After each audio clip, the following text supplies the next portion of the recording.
I wonder if the main character will ever be able to count how many times she replayed this scene.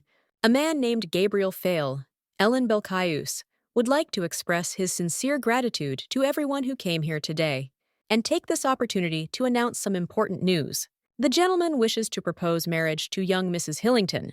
The main character knew that this moment would come someday.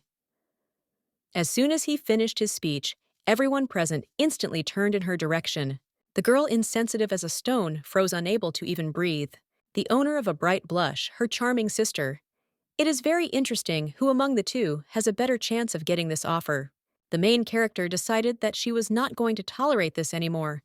It was so stupid that he continued to cling to his unrequited love. An excited, joyful murmur had already risen among the crowd, but he didn't even look at the main character. It's time to let go of the thread she's been holding onto in her soul, because she's just an extra. The entire banquet hall was in a turmoil over her sudden decision, but the lady closed her eyes to ignore it. In the climactic scene of the novel Sweet Girl, the main character ran away. She thought that since she was just a pathetic extra, she might as well run away. Our main character's sister was the beloved main character of this novel, and this is the main character who was destined to give her the glass slipper. The lady is just an extra. There is no place for her on the stage of their love. Now this momentary greed will disappear. She decided to leave everything and just disappear. A life full of disappointments and pain pushed her to this decision. Now she is looking for a new path and peace. A month has passed since she ran away and opened a small flower shop in a new village. Sales were going too well and rumors began to spread. Noblemen began to visit her, but they are rarely interested in the lives of common people. Finally he came to. The lady did not understand at all why he was here and decided to ask him how he was doing. The man tried to say something. The girl noticed that his voice was shaking. She was already beginning to think that something had happened. Hillington asked if she hated him so much that she rejected his proposal and ran away to such a place. The main character did not understand at all what proposal he was talking about. Hillington noted that even if she ran away again, it would not help, because he will follow her wherever she goes. Hillington is enchanted by her, and without her, it's as if he forgets how to breathe. She made him like this. The girl didn't understand what was happening at all. She already believed that his sister had rejected him, and the shock had driven him crazy. She asked him if he was sure he was telling the right person. People assumed he was drunk and mistook her for his sister. The girl simply couldn't believe that now the man who had hated her for so long was proposing to marry her and making this proposal so suddenly. Lady was born the older sister of the main character. They did not agree with her sister to see each other again when the chance appeared. It all started about 20 years ago when she was born as a supporting character in the world of a damn novel. The girl did not understand at all how she survived, but when she opened her eyes, she could not say anything. She was very interested in what happened to her body. She had a pacifier in her mouth. She heard everything the servants said about some plan. The girl couldn't believe at all that she had been kidnapped on the day she died. She really wanted to get up, but it was very difficult. The men were arguing, and the girl heard that they had stolen her from the temple and decided to make money on it. The main character hears this language for the first time, but understands it. When she saw her fingers, she realized that she really is a child. The girl was sure that she had definitely died in the hospital ward. But what was this? These men were immediately found and captured. They did not manage to escape far. One of the men grabbed the child and told him not to move unless they wanted him to stab the child. The man shouted that everything should stand still. This child is part of the Hillington family. Even for the smallest scratch on the lady's body, they will answer with their heads. The man said that breaking the baby's neck would be a piece of cake. The main character was in pain. The knights asked how he dared. The man shouted that they had forgotten who was holding the mistress in their hands. Suddenly, he was grabbed from behind, and he let go of the girl. The main character did not understand how they allowed her to be abandoned. She did not even have time to understand the situation and will die again. But thank God the gentleman made it in time. He was so handsome that the girl thought she was dreaming it all. His Highness asked if the two were criminals. The knights asked what to do with them. The gentleman noted that the one who dared to touch his daughter deserved only death. He ordered to kill them. The little lady was shocked that a man was killed before her eyes. The gentleman decided to end it and leave. The girl thought that such a dream was because she was worried she had to run away from here. When she woke up, she saw a woman in front of her, who told her to bring some powdered milk because the lady had woken up. The maid just came back, and now has to look after the child, but the other one told her to watch her language. After all, she herself must realize how delicate the situation is now. They earned enough to silently follow orders. The maid was very interested in whether there were any aristocrats who didn't have problems. Also with Duke Belchius and their mistress was kidnapped. People are completely mad if they had the audacity to touch Hillington. Now the main character understood that she was hearing the names of the family of the main characters of that novel. She could not believe that she had been born into a world where the image of a sweet, kind girl reigned an image that she had never felt was her own. This image seemed alien and far from reality. The maid decided to make a remark about the Belchius family. They were all killed in one night. It was so horrible. Now the main character was absolutely sure that she was inside a novel because exactly the same incident had happened there. This is one of the reasons why the main male character became more severe after his entire family was killed. He got rid of his remaining blood relatives and became the head of the family. The maid told her mistress that she was eating so well. The second one noted that it was time for a nap, so she would go. The girl didn't understand where she was going because she really just left. The maid asked the mistress to sleep the Belchius family and that event, and she definitely called her Mrs. Hillington, so she became Rose from the novel Sweet Girl. Much time has passed. The girl has been living a new life for 12 months. She wants to walk. The maid told the mistress to be more careful. Rose understood that the sooner she learned to stand firmly on her feet, the sooner she would be able to figure out what was happening. The maid took Mrs. Rose in her arms and said that she had done a wonderful job. The second maid told Lila that the mistress was already 12 months old, so she should already start saying something. But Lilia noted that all children are different, and the lady just doesn't want to talk yet. Otherwise, she is simply perfectly developed. Lilia is a very devoted maid, always protects her.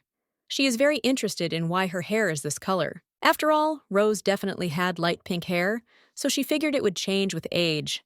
The girl tried to remember if there was anything about this in the novel. Almost nothing was written about her childhood.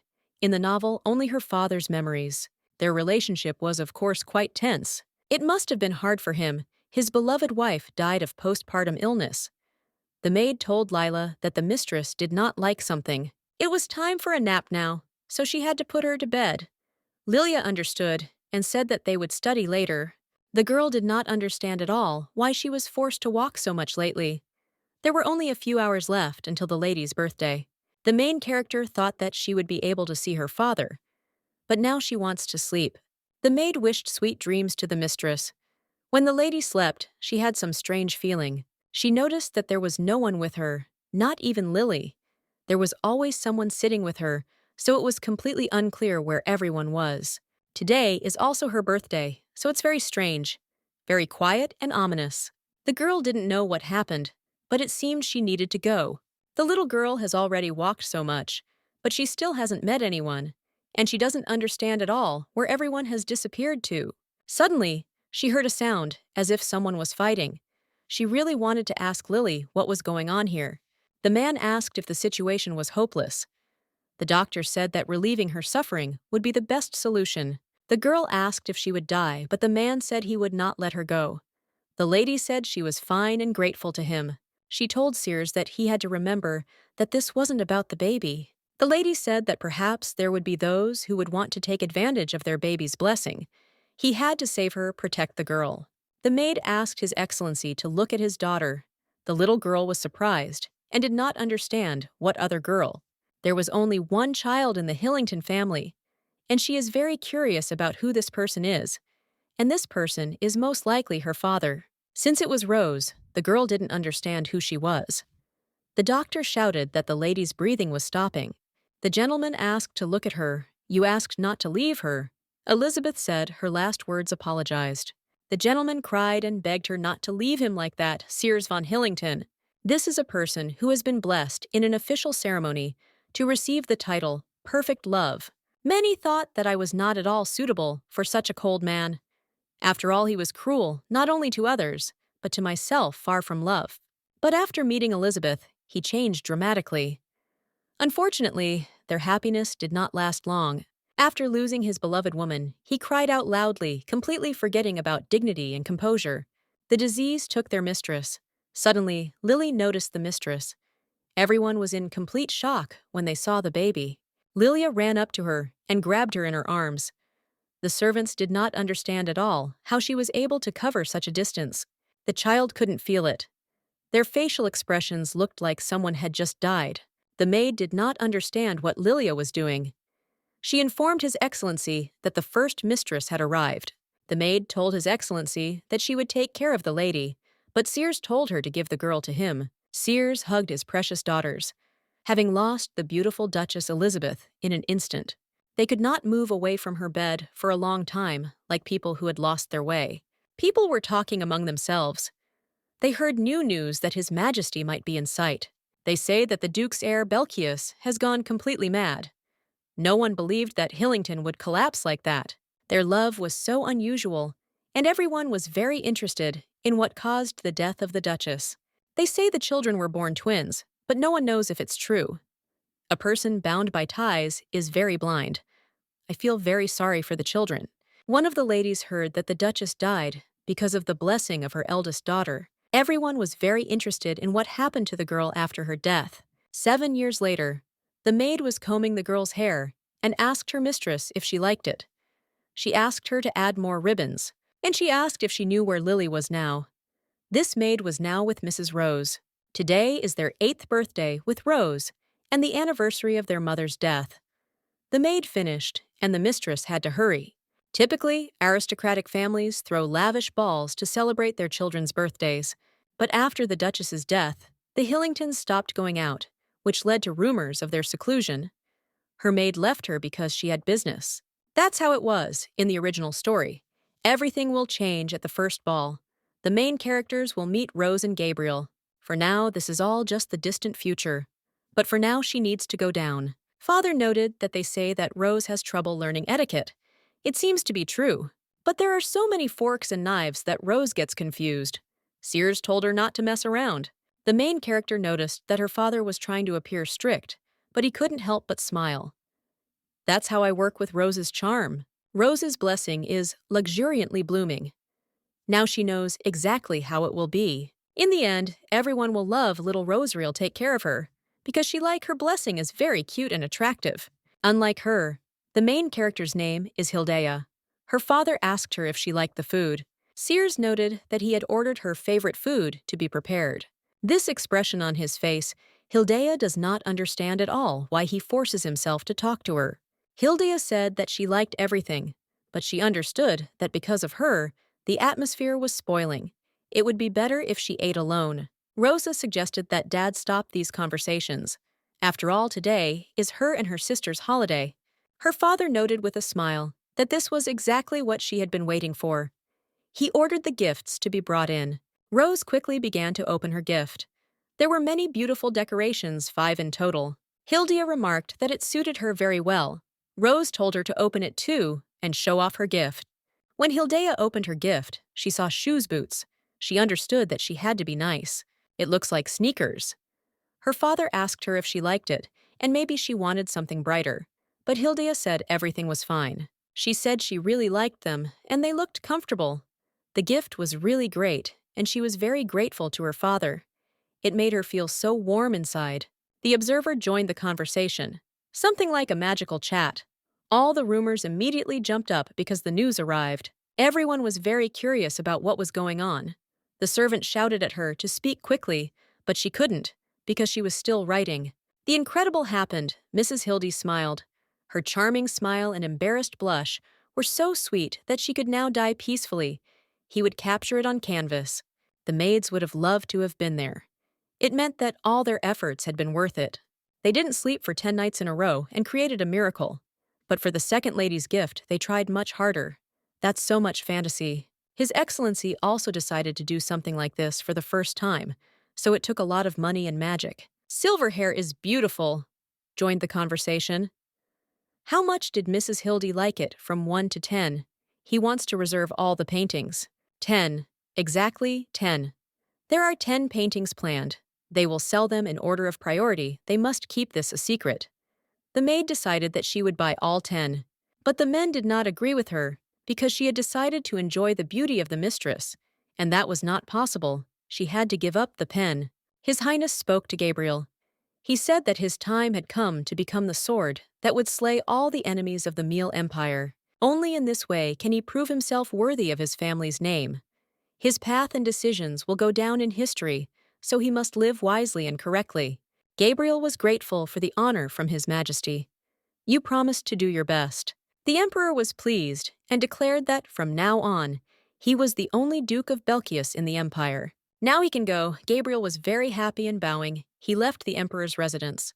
The knight asked the master how everything went. Gabriel said that there was nothing complicated. He threw him the emperor's seal, to which the knight said that he could not treat it like that since they were still in the palace. But Gabriel believed that since he had already accepted it, everything had already been decided in advance. The knight noted that his master had been waiting for this moment for a long time, but he didn't seem to be happy at all. The servant had already begun to think that something was wrong with the empress. He said that he would sort it out. He just needed to tell her. But Gabriel already wanted to leave as quickly as possible. The knight asked what had happened. Gabriel said that the empress was fine. It was just a personal order from the emperor. The man already roughly understood what the gentleman was talking about. Gabriel said that they still couldn't calm down with this marriage. The servant noted that before this, he had a good reason, the lack of a title. But now they'll have enough of him proposing and then retracting it. The marriage certificate Grandpa sent, he assumed she was now in the Hillington family. The knight hoped very much that his master was not going to steal the certificate. The Hillington family is very famous. The gentleman noted that the certificate was lost, and the marriage could not be concluded. This is the best option. The knight said that, however, this was the Hillington family, and one had to be even more careful with them than with the imperial family, and becoming thieves is not a good idea. If you get caught, the situation will only get worse, and there will be no one else to be the head of the family. Gabriel said that you just have to avoid getting caught. The knight considered him a beast.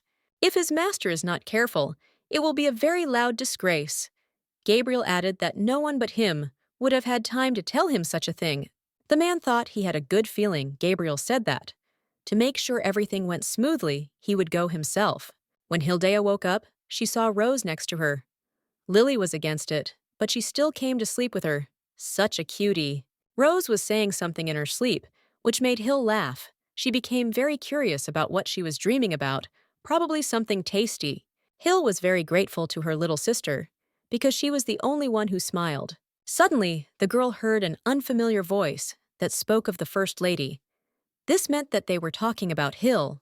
The little lady decided it was worth finding out why people were chatting about her in the middle of the night. She didn't really want to hear it, but Hill felt she had to because she might regret it later. When she opened the door, she saw a servant she had never seen before, asking the second one if the rumors were true. But there was something that he was particularly interested in. He asked if it was true that the Duchess died because of the blessing of the First Lady. Hill didn't understand what he was talking about, and whether it was true that her mother died from her blessing. She didn't even know that she had one. The girl did not understand at all why her father and the others were behaving this way. This made her cry even more. Hill doesn't know what her blessing is, or if she even has a right to be here. Rose went to her sister and asked what had happened, but Hill said nothing. Rose asked her sister if she cried and wondered if anyone had hurt her. But Hill denied everything because she had no reason to cry. But the younger sister, with tears in her eyes, said she had been crying and believed Hill had heard something bad. Hill assured her sister that everything was fine, and what was more important was why she got up. It was still night. In that case, Rose suggested that they go to bed together. Hill thought that she was really cute. If she hadn't been there, Hill couldn't even imagine what would have happened. Rose took her older sister's hand and remarked that they say sleep is the cure for everything. Hill asked with a smile where she heard that. When they were in bed, Rose wished her sister sweet dreams, and so did Hill. But she noted that in the morning, she would have to find out what her blessing was. If only it weren't true. Hill couldn't believe that her mother had died because of a blessing. Suddenly, Rose woke up and asked her sister if she was sleeping. When she saw tears in Hill's eyes, she immediately jumped up. The girl didn't understand at all who dared to bring her sister to tears. She needed the paper immediately. She ran up and tore out the piece of paper. She started writing on it. It was a pity that she couldn't say it directly, but she decided that she would destroy everyone who was behind this. The man asked again if it was true that the Duchess died because of the blessing of the First Lady. But the second man was silent, and he already began to think that he had fallen asleep because he froze like a statue and was silent. The man who was silent in anger asked what business he had with their mistress. He noticed that the more often he opened his mouth, the more shit came out. The servant did not understand at all how he dared to discuss the mistress in the Hillington family, and he did not understand what was wrong with him because he was already just a servant. The man asked him again if he liked throwing mud at his masters, and he held the scoundrel by the neck. He closed his mouth and ordered him not to open it because the lady was nearby. He asked how about dying today. The observer joined the conversation. He is looking for people who can get rid of the newcomer. He brought Mrs. Hildea to tears. He was a gossip, so he needed to be re-educated. Sears ordered that this servant be thrown out. The following afternoon, today, the lady came to tell them the stories of the Hillington and Belcaius families. Maybe they have questions. Rose raised her hand, and the teacher asked what she was interested in.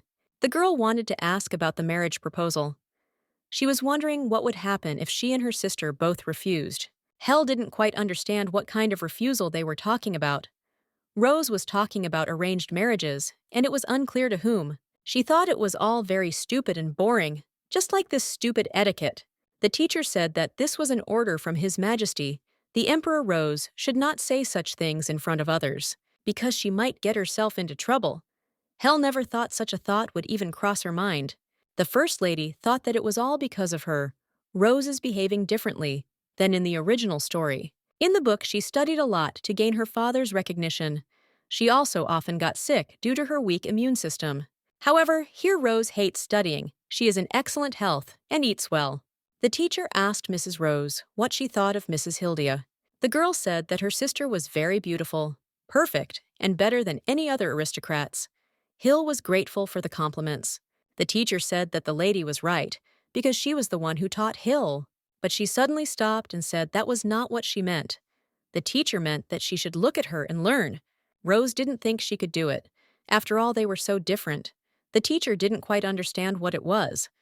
Both mistresses both teach the same. The teacher extends the lesson for another hour, and Mrs. Hilda can go. Rose didn't want her sister to go at all, but Hill said she would go. The teacher suggested to begin. Rose sat in tears and really wanted to see her sister. Hill decided to try it once she threw it on the potty and really hoped that it would work. Everything was as she thought the pot was fixed, but she wondered what kind of blessing this was. It's not a bad gift in principle, but it's unclear why rumors started. She thought that maybe she could heal, or something else. But thank God, at least I have the gift I need to study all this, in case I suddenly have to leave the estate. Hill knew she needed to clear her head. She was afraid she would have to exercise in shoes. The girls were very curious about why they gave her these. As if they knew something, Hill decided it was just a coincidence. And when she takes a walk, all the stupid thoughts will go away. When she went out, there was such a strange feeling. It was as if someone was watching her, and suddenly she saw a boy. She already thought that it was a ghost or a thief. It looks like he didn't have time to notice Hill, so she needs to slowly run faster, because he looked in her direction. When she started to offend, she noticed that the shoes made sounds and glowed in different colors. She did not understand at all what kind of stupid gift this was from her father. And why now? This guy came up to her and asked her who she was. When she saw his eyes, she realized something. The guy suddenly fell to the floor. Hill didn't know if everything was okay. She thought it was a joke and asked what was wrong with him. Hill crouched down next to the boy and checked if he was breathing at all. She took off his mask. Golden hair and purple eyes, the same as the protagonist of this novel. This is the main male character. He has golden hair, purple eyes, and abilities that allow him to enter the estate. But it's completely unclear why he needs this.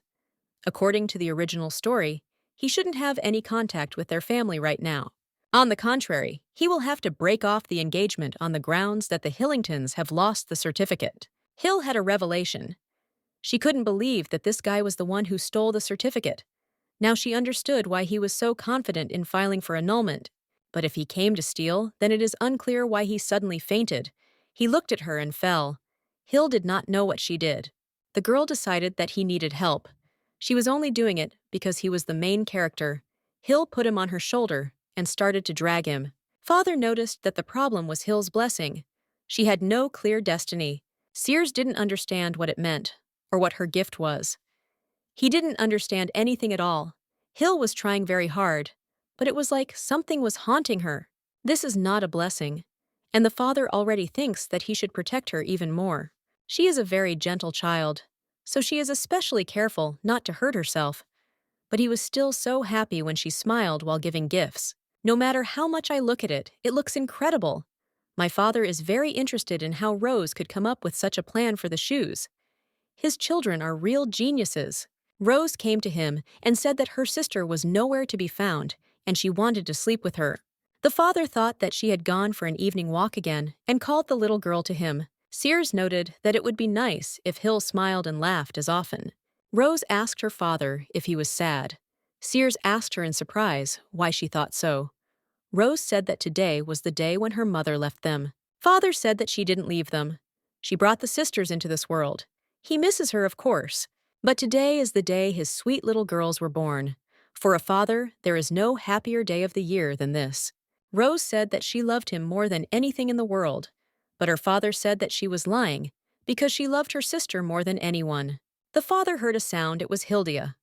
He asked the little girl not to move and not to come out. Rose promised to sit quietly, and he had to bring his little sister.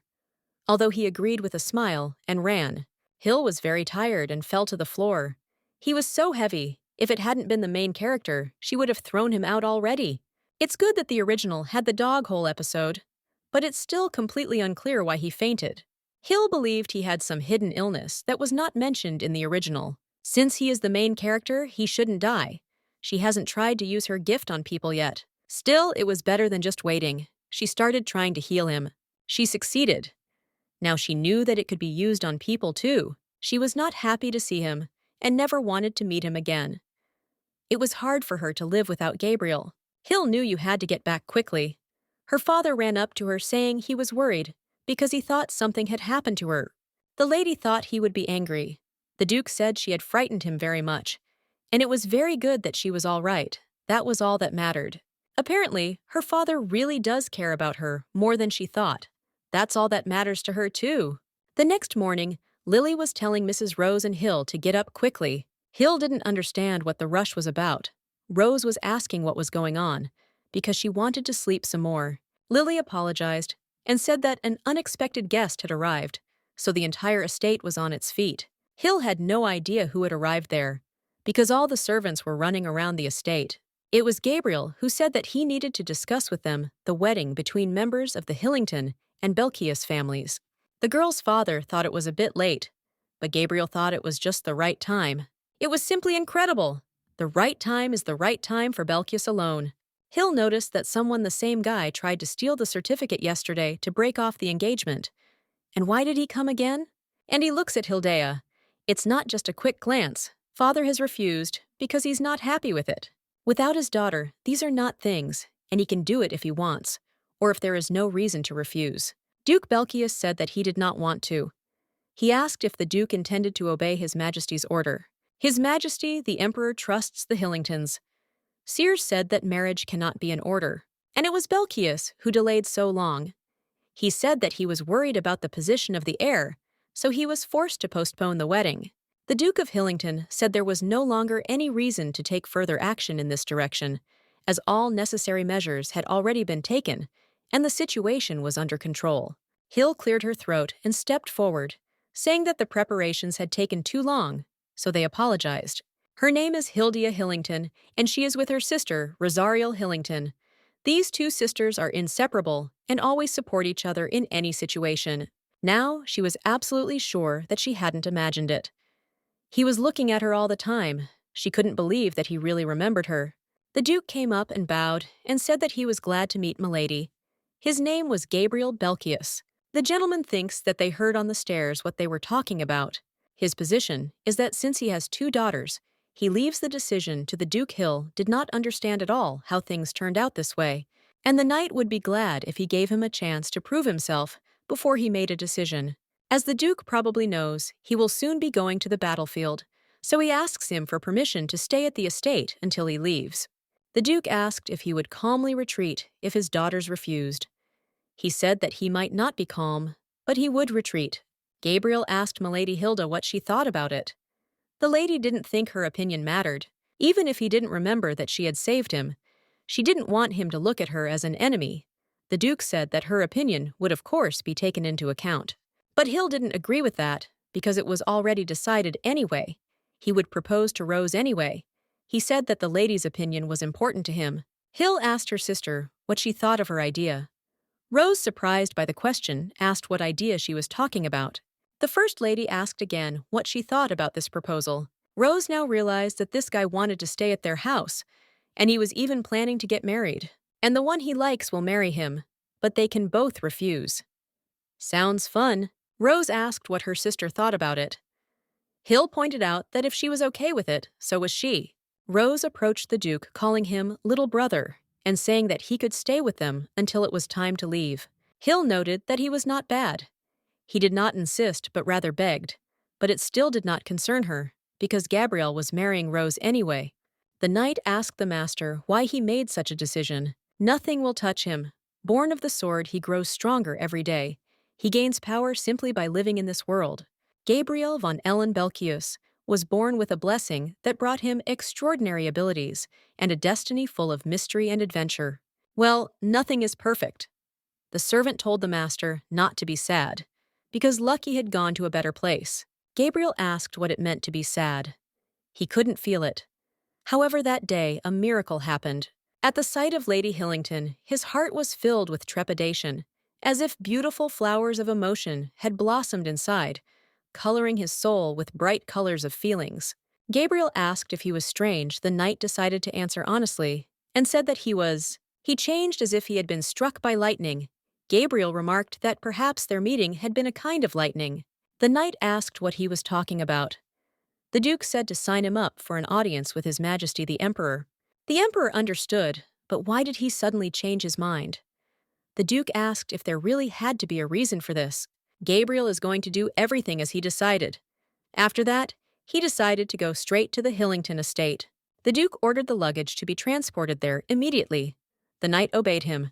The servant asked why he wanted to move there to them, and asked again whether he had really forgotten about his procedures. After his secret invasion of their estate and sudden loss of consciousness, the Duke changed greatly. He spoke about some angel, about his intention to marry Lady Hilda Hillington. There is some double bottom in his decision, but the Duke told the knight again that there is no double bottom. The Duke just wants to marry her, and if she refuses him, he thinks he will die that very moment. The knight did not believe that his master could actually fall in love with someone. Hill noted that the air was so clean, the air the main character could only dream of in her past life. So peaceful. Hill didn't know that Rose was skipping classes, because she realized how wonderful it was to spend her time like that. Rose told her sister to climb on him, but Hill told her to get off because it was dangerous. But she said it was okay, because she wouldn't fall. Hill believed in just carrying on as usual. The main character, Gabriel, decided to stay in their house. But it doesn't concern her. Even though it happened quite suddenly, it won't affect her at all. Rose smiles at him so brightly, he will definitely like it. And they'll definitely get along. Hill doesn't understand why she's not in pain. She noticed that she was sitting on His Highness. Hill stood up and asked Gabriel if she was okay. The knight asked Milady that she should step aside. The main character hoped that he was not dead. She really wanted him to just move. She hoped that she did not break his neck. Hill almost killed the main character again. The knights were shocked that their master came to his senses. The Duke asked what the knight said that Lady Hilda had fallen on him from a tree. The girl understood that she needed to ask for forgiveness and ask if he was hurt. Hill had no idea what to do. She just disappeared. Now it looks like she's the one waiting for an apology. Hill thought he would get angry, and they would quarrel. She kept asking the gentleman if he was okay, but the Duke asked the lady if she was hurt. She had fallen from such a height and needed to be shown to a doctor's. Hill said she was okay. Gabriel was glad she was okay. He said that my lady shouldn't climb trees. It's dangerous and she might fall. He was obviously shaking, but he tried his best not to show it. This impressed her greatly. The Duke asked permission to take his leave, as if he was worried about her, as if he was saying that everything was fine, that there was no need to apologize.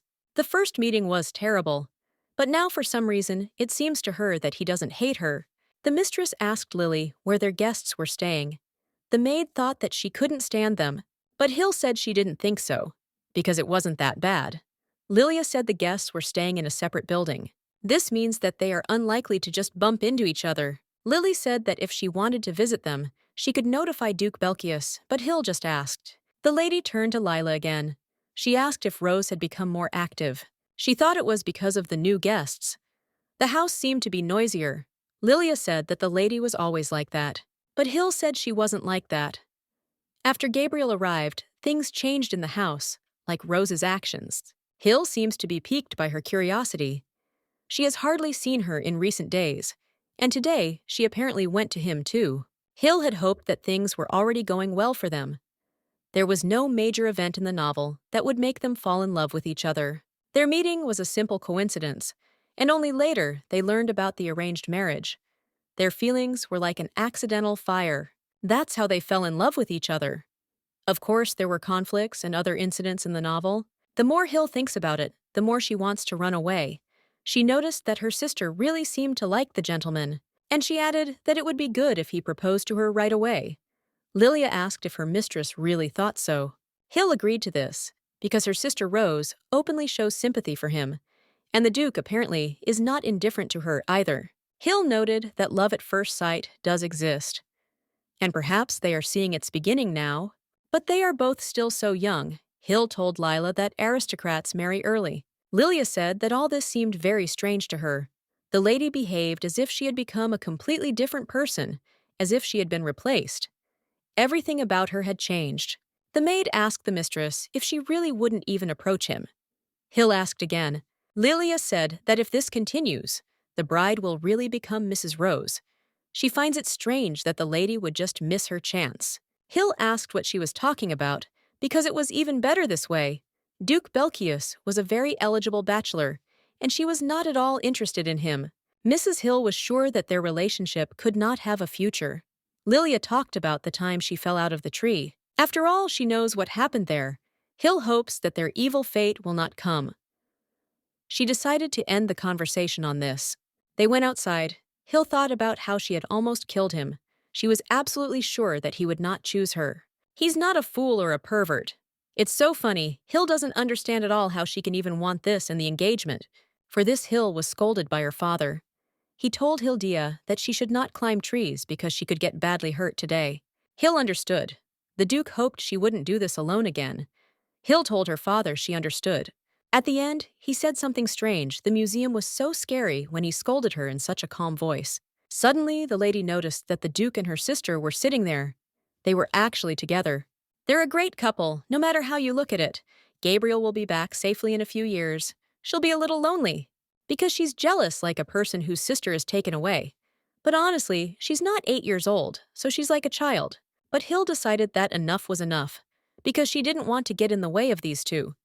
She hoped that her sister would try. Rose said that her sister was very shy and probably had a little trouble with him. It would be nice if that was true. Gabriel said that she assured him of her readiness to help. However, now the gentleman looks upset as if something went wrong, and the promised help was not provided. Gabriel asked the lady if she was Lady Rosariel. The girl said to call her simply Rose, and she would call him simply Gabriel, but he didn't want that. Such a relationship on his part would only complicate everything. Rose asked if he wanted to get closer to her sister, and her sister could help her with that, but she would never forgive him for her suffering.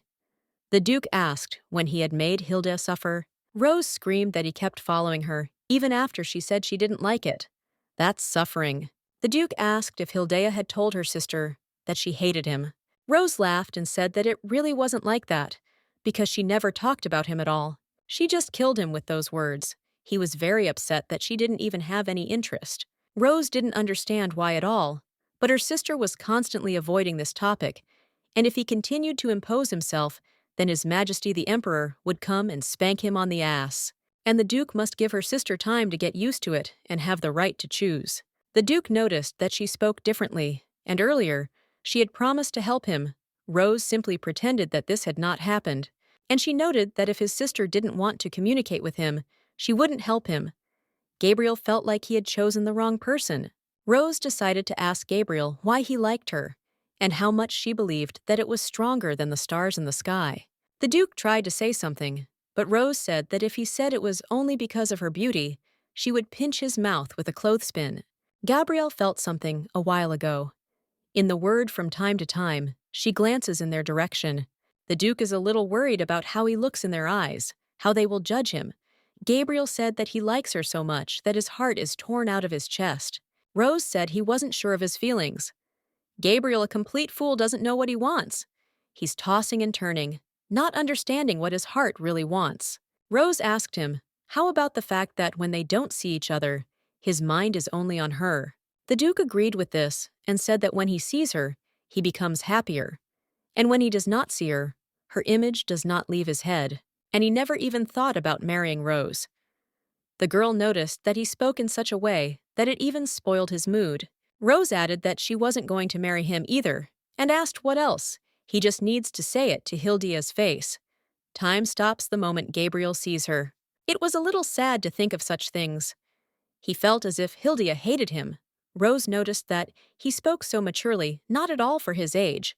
However, the maids also told her something. If Gabriel fell in love at first sight, he should not watch from afar. Gabriel must try to find out more about this man. There are some things his brother definitely doesn't know. Because he has never seen Hill's beautiful smile, Gabriel doesn't know. But Rose sees it often, so he can envy her. Rose decided to tell how gently her sister strokes her hair when she sleeps. She likes it so much, and she said that she loves her more than anyone in the world. Gabriel must be jealous of her. Rose said he was so unlucky because he knew nothing about his little sister. The Duke understood that she was simply mocking him. He was advised to marry Rosariel because she was charming and innocent.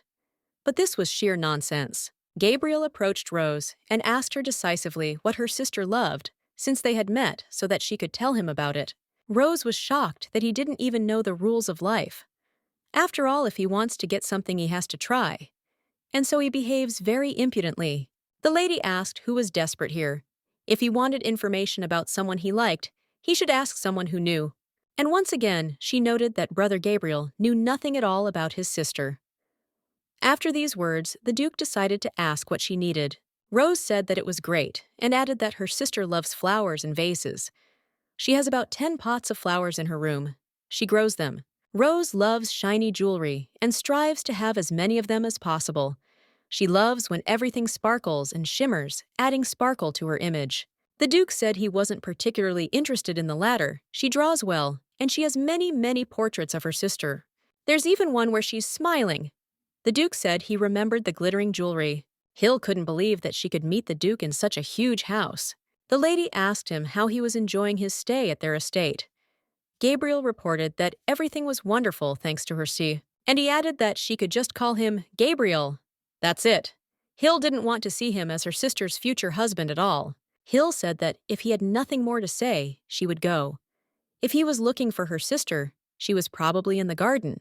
Gabriel barely said that he had heard that she liked flowers. Hill did not understand what he had said and assumed that he was trying to befriend her, but for some reason he looks away. He tried to say something else, but was interrupted by the lady's words that everything was correct. In fact, Hill was testing her gift, and that's why she placed the flower pots, but it seems there was a misunderstanding. People asked him why he was interested in this. Gabriel barely said that he was going to send a letter for her from the battlefield, and Lady Rose too. The main character thought that she wanted to tell her sister. She told her. She even asks for permission. He seems to like Rose a lot. Hill thinks he is jealous and afraid that while he is on the battlefield, Rose will have someone else. Gabriel finally got the courage to ask if he could send her a letter. Hill felt that this was not something she should give permission for, so she was completely confused about why he kept asking her. She agreed and remarked that she thought it would all be wonderful. The main character thought that her sister would definitely jump around the room with happiness when she received a letter from him. Suddenly, the Duke turned very red. Hill wasn't quite sure what this unexpected change was, but she chalked it up to some kind of allergy. He fainted not long ago. So it's normal. maybe he managed to visit the garden while he was looking for Rose. Hill asked if he was okay. He grabbed his ears. After that, the lady decided that there was definitely something wrong with him. His ears were already red. Hill was thinking about how to get him to the doctor as quickly as possible, and the Duke was desperately trying to say something.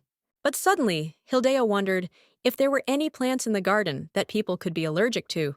She couldn't believe that this stupid boy was embarrassed even by talking about Rose. It seemed to be true. He says he is so in love with her. The Duke apologized to the lady and said that he does not always behave like this. Hill understood him, but she herself thought that for some reason, this always happened to him in front of her. Gabriel asked if it was true. Hill thought it was kind of cute. Even though it wasn't love for her, Hill still felt her heart flutter. The main character could not be sure that she would ever meet a person who could love her so much. Hill told him not to worry anyway, because Rose would definitely like the letter. He asked if it was true, after which Gabriel asked why only Rose. Hill was shocked because she told this love-struck guy what he wanted to hear. And for some reason, he looked so upset. Hill left because she had things to do. Like she really left because she felt like it wasn't any of her business. A priest approached Mr. Kreis and asked if he was meditating. At the same time, he informed him that the food was ready and he could come down.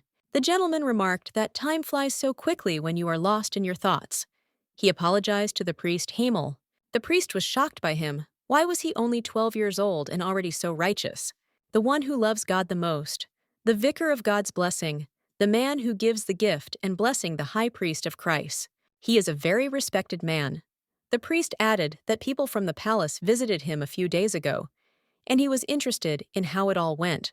Christ was surprised that he knew about this.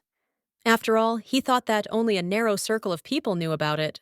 The priest confirmed that he knew, but sometimes they make too impudent demands, so he worries. He asked the priest who else knew about it. The priest asked again, and Christ repeated once more that he asked who else knew about it. The priest said that no one else but him, but he wondered why he was asking. Christ was pleased that he was the only one. Hill woke up in complete horror. She didn't understand at all what it was.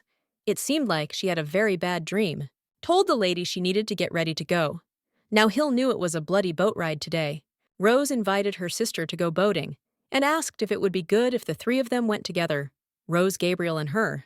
If Rose had seen Gabriel's expression at that moment, she definitely wouldn't have said that. Hill agreed she said so. Gabriel smiled. Hill suggested going to the boat. I became a doormat. Joined the conversation. She clearly doesn't think about marriage. She thinks so. More effort is needed. There is no interest now. This man just wants the damn Belkis out of the mansion. Well, good luck to the protagonist. Hill was completely at a loss as to why the boat was moving so slowly. She noticed that the Duke was not looking in her direction at all. She thought that was why the gentleman was so upset. Hill really wanted to tell him that if he didn't like her that much, he might as well leave already. Hill reported that they were almost there. Suddenly the boat began to rock violently, and the lady began to fall out of the boat. But the Duke grabbed her hand. Hill didn't understand at all why he was looking at her like that, as if he was worried about her. The servants looked into the mistress's room and realized that the condition of Mistress Hildea was only getting worse. And I wanted to think that something bad could happen. The servant said not to say that at all, because it could invite trouble. The maid said that, in fact, she did not like this Duke. They felt very sorry for Mrs. Hildea, because this Gabriel looks shamelessly at the lady while she is not looking. But as soon as she turns in his direction, he immediately begins to avoid her gaze. They thought that such behavior seemed to be making Mrs. Hildy nervous. Despite having the gift, he still couldn't save his mistress, so the servants decided that if their mistress was so disgusting, then they need to make sure he doesn't touch her with his fingers. Rose thought that Gabriel should have saved her in a big way, but in the end, they fell together. She just hates it when her sister is sick. Suddenly, the lady woke up, and when she saw her sister, she jumped up. Hill asked Rose where she had been. Rose told her sister to be careful because she had a fever. She asked if Hill was hungry because she could bring her something to eat. Hill assured her that everything was fine, but Rose might catch a cold too, so she should go out. Rose was angry because her sister was sick, and Gabrielle, who had also fallen, was fine. Hill assured her that this happens. Come to think of it, Gabriel is the victim here. Rose would be happy if her sister were healthy now. Rose told her sister that she was leaving already. Hill thought that if Gabriel was alone, he would be able to get out of the situation gracefully. It was all because of Hildea. So she decided that she would have to thank Gabriel, because she didn't want to be a hindrance in her and Rose's relationship. The servant told the lady to check that there was a record of the entrance, but not of the exit. Hill was grateful to him. They say the first head of the Hillington family was crazy about books. He didn't have his own office, so he built a library. It's such a huge room. Hildea didn't understand at all how to find Gabriel. She had a lot of time so she could look for him. The lady found the Duke Gabriel was upset that Hildea was ill, and he couldn't even visit her. And there wasn't much time. If Gabriel had saved her perfectly, who would have been able to admire her a little longer? The Duke really wanted to take away her illness.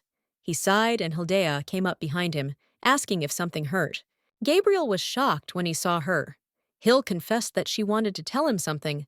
The Duke was very scared, and all the books started to fall. The ladder started to fall on them, and Gabriel covered Hildea with his body. The Duke noted that if they had gone a little further, they would have been buried. Gabriel jumped up immediately when he realized that he had fallen on the lady. He started to move back and caught himself on the stepladder. He was about to fall, but Hildea grabbed his hand and said, "Thank you." She should have said it from the beginning. The lady said he had cut his forehead, but the Duke assured her he was all right. Hildea thought he was uncomfortable with her worrying. And rightfully so, Gabriel had been creepy from the first time they met. But even if she wasn't destined to become a bride, Hildea would very much like to be friends with him. Gabriel noticed that there was a mess all around, and he would help her. Hildea was grateful to the master. But the boy said that it was not worth it because there was nothing special about it. Hildea would very much like Gabriel not to hate her. The whole house was in contact with the Duke. The ladies said they believed Gabriel would bring peace to their empire. They wished him eternal well-being. Gabriel wished them eternal well-being and asked them to prosper, as if they were blessed by the god of wind. Hildea looked at him and thought that he seemed to be looking at Rose. She thought that Rose was standing behind her, waving at him, wishing him a good journey. He looks at Hildea as if she were an unpleasant person. Well, only she thought so. Gabriel was sure that Hildea would live in peace and quiet. Hildea told the Duke to be careful. Hildea thought that the farewell to her was over, so she had to go because now it was Rose's turn. But the sister did not understand at all why Rose did not go to him. And when she approached her, she heard that she was whispering to her to turn around. Hildea was confused because she didn't understand at all if something was happening to her. Then she turned around and saw Gabriel. The girl didn't understand at all when he came so close. He said that he would send a letter to Hildea, and he would be very happy if he got an answer. The main character believed that this was his way of asking her to write an answer. But why? She suddenly thought that he was probably asking her to tell him news about his sister, something he couldn't ask her himself. Hildea agreed and said that she would definitely send it to the Duke. Gabriel asked if he had said that she should just call Gabriel. The girl thought that he always had this expression on his face as if he didn't like it. But he also asked for some reason. Rosario asked to listen to her. The Duke was glad to see the Lady Hildea noticed that as soon as he looked at his sister, he immediately smiled. As if he saw a younger sister, with whom he had a warm relationship, the knight informed his master that it was time for them to leave. The Duke gave the order to leave. All the servants obeyed him, and they quickly left the Duke of Hilton's estate. The day when Gabriel returns from the battlefield will come after 12 years have passed. Then the main story of the novel, Sweet Girl, will begin. Everything was as Rosario thought. Composition on the front side. Father called Rosario and Hildea to come inside. Hildea didn't understand at all if she could do anything at that moment. Everything was as the lady thought. She didn't like it. Benjamin told Mother not to bite her nails. The lady told her son Prince Benjamin that if Gabriel married Hillington, the heir might be in danger. But Benjamin knew about it himself, so Mother shouldn't worry because he can handle it himself. Mama asked him, since when he became so meek, he doesn't hold a candle to that terrible Duke Belkiasser. Benjamin said he just wanted to be a good son to her. His mother noted that he had a wonderful character, but he must keep in mind that she did not raise him wrong, and he must not hesitate at the decisive moment. The prince agreed with her and noted that she should not worry so much. This guy will spend an unknown number of years in the capital of the empire. Mother agreed with him because he says everything correctly. If Gabriel doesn't come back, the wedding won't happen. Benjamin has to wait a little, and then Mom will give him the great empire. But he must also try to make his mother proud of him. He must live for his mother. 12 years later, Gabriel knew that the end was near. Once the leader was finished, the army would fall. The knight said that it was all thanks to his master. A few days ago, the master's arrow pierced the enemy commander. The knight noted that this would be the end of it. Gabriel agreed with him. The man asked if the bird was his master's property. The bird brought news about the enemy army's strategy. When the gentleman read the letter that the bird brought him, he crumpled it and threw it away. The knight asked the Lord what he had read. He grabbed the sheet and decided to see what had made him so angry. The man believed that the enemy had something that could turn the tide of the war. Duke Gabriel gathered all his warriors and ordered them to listen to him carefully. The gentleman said that they would finish this war in a week and then return home immediately. Everyone was in complete shock. He didn't understand with Lucretian what he saw. When he opened the sheet, he read there that both ladies, Hillington, were recognized as debutantes. A debutante is an adult girl who is preparing to enter society. Girls who are going to attend the debutante balls must find a partner for themselves. Gabriel couldn't let Lady Hilda go with anyone else. He didn't understand why everyone was frozen and noticed that they had no discipline. The Duke ordered to march right away. The war that lasted 12 years was ended by the Duke, who seemed mad with blood. The Lord made them capitulate. The youngest Duke to receive such great recognition. Returning from the battlefield, a war hero. He has been the hottest topic of discussion since he returned from the battlefield. There are various rumors about how the Ghost Duke has changed. It is most likely that he should now be called a war hero. Now it is obvious who His Majesty the Emperor favors. The lady noted that His Majesty the Emperor is very cruel. The Crown Prince also tries very hard.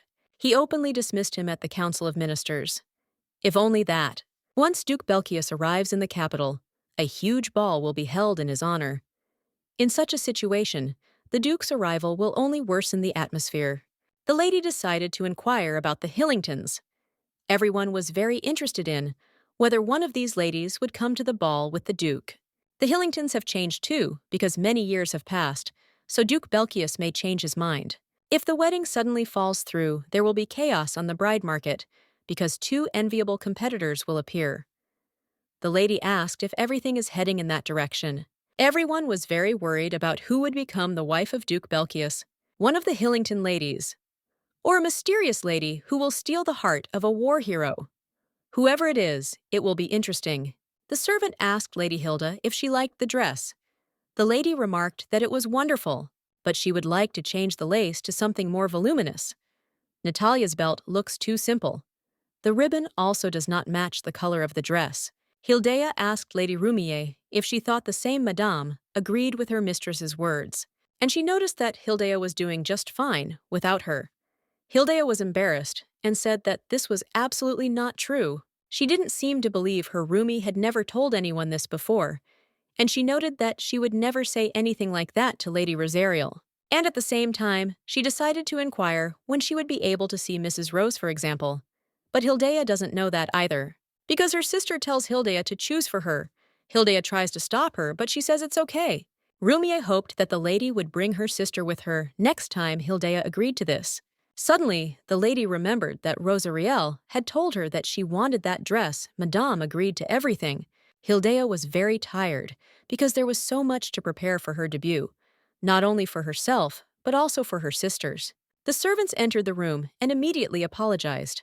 Lilia asked the mistress why she was lying down like that. Hildea wanted Lily to grumble like that at me and at her sister Rosariel.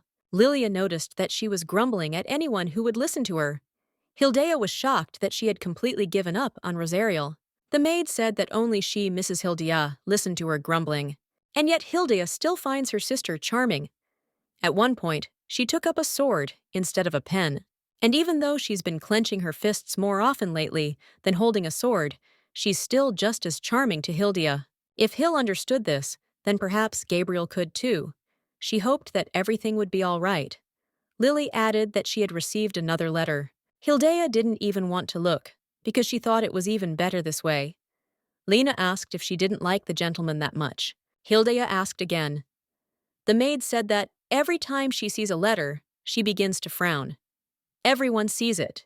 The servant said that if she didn't like it so much, maybe she should throw it away. But Hildea said that she shouldn't do that. After all, it was a letter from the Duke. The maid asked the mistress to excuse her. She brought her a small cactus. Hildea smiled, because she did not understand at all where he got it on the battlefield. The lady did not understand at all why her heart was fluttering. She really hoped that this was not the same feeling. If we recall the words of the fox addressed to the little prince, perhaps they are simply trying to tame her. Hildea said that she had already gotten used to it, but when the servants asked what it meant, she said nothing. By the way, Lilia added that this was most likely the last letter from the Duke from the battlefield. Hildea thought that she should have corresponded with him more. She was such a fool. Gabriel always sent her a flower in a small pot and a simple greeting letter.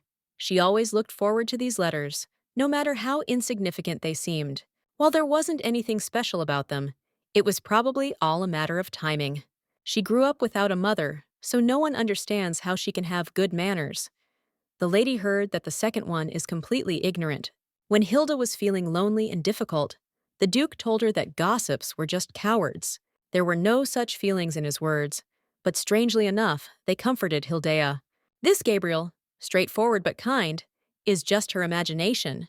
The real Gabriel loves Rosariel. As she did him, he sent her a small letter and a flower, and Rosariel huge sheets of paper, covered with writing and a pile of precious stones. No matter how you look at it, it's immediately clear who he's disposed towards.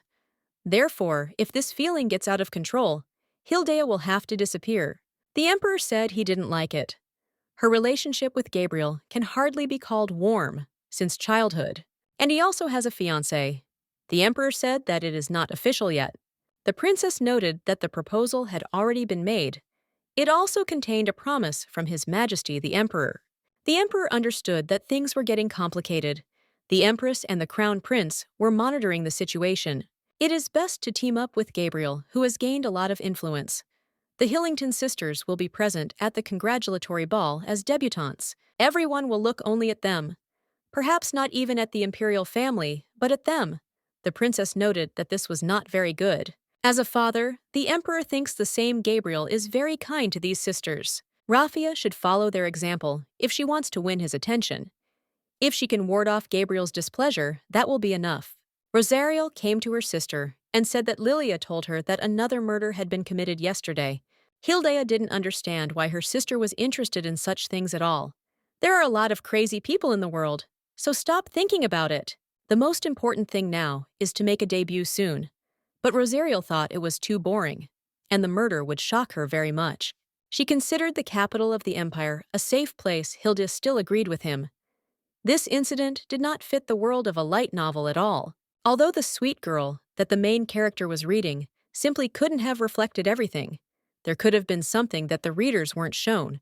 Hildea told her sister that she was right, so she should not walk at night and be careful.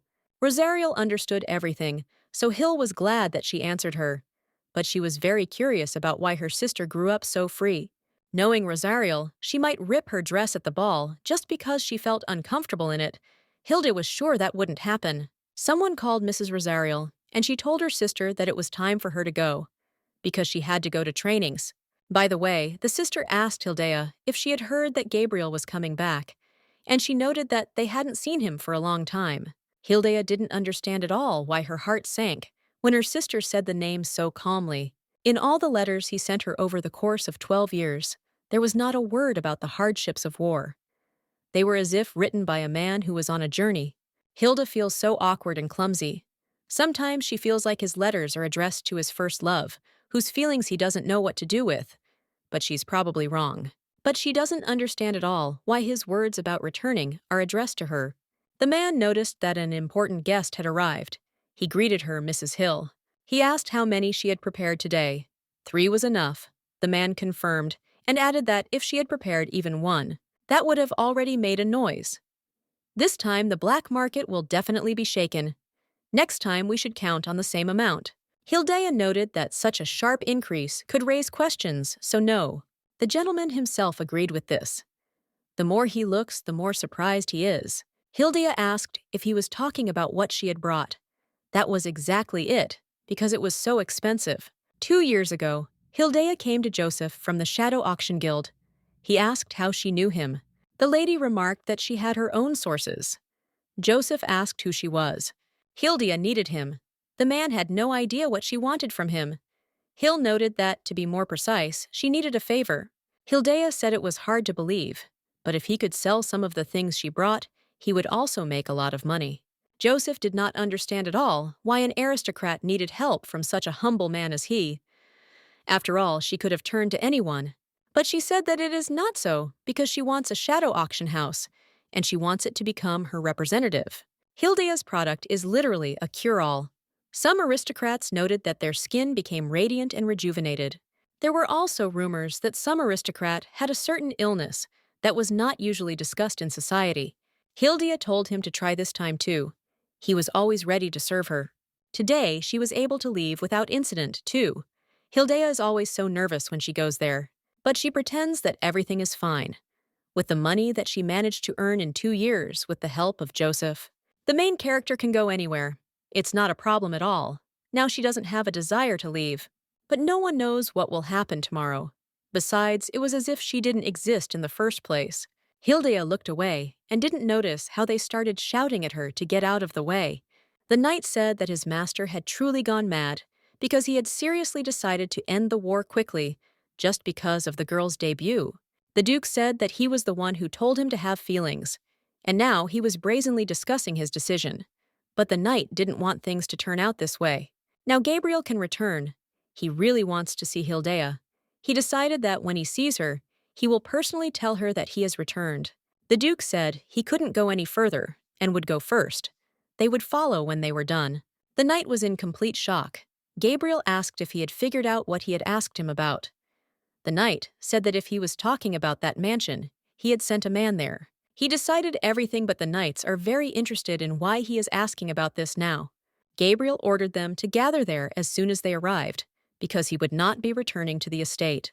Everyone was in complete shock when they saw the duke. They asked him when he was back, but he didn't listen to anyone. Suddenly, Gabriel realized that he couldn't appear in front of Hildea dressed like that, so he asked where the best clothing store was. The capital had changed a lot in 12 years. The duke decided that he needed to quickly pick out a suit and then find Mrs. Hildea. And then he saw the horse rushing towards Mrs. Hildea. He quickly rushed towards her. Hildea thanked for being saved without opening her eyes. When she opened her eyes, she saw Gabriel. The duke asked if the lady was hurt. She felt the sweet, low voice. The difference from 12 years ago. Not a cold and distant look, but a worried one. She didn't understand at all why he looked like he missed her. Hildea stood up and said that she was fine.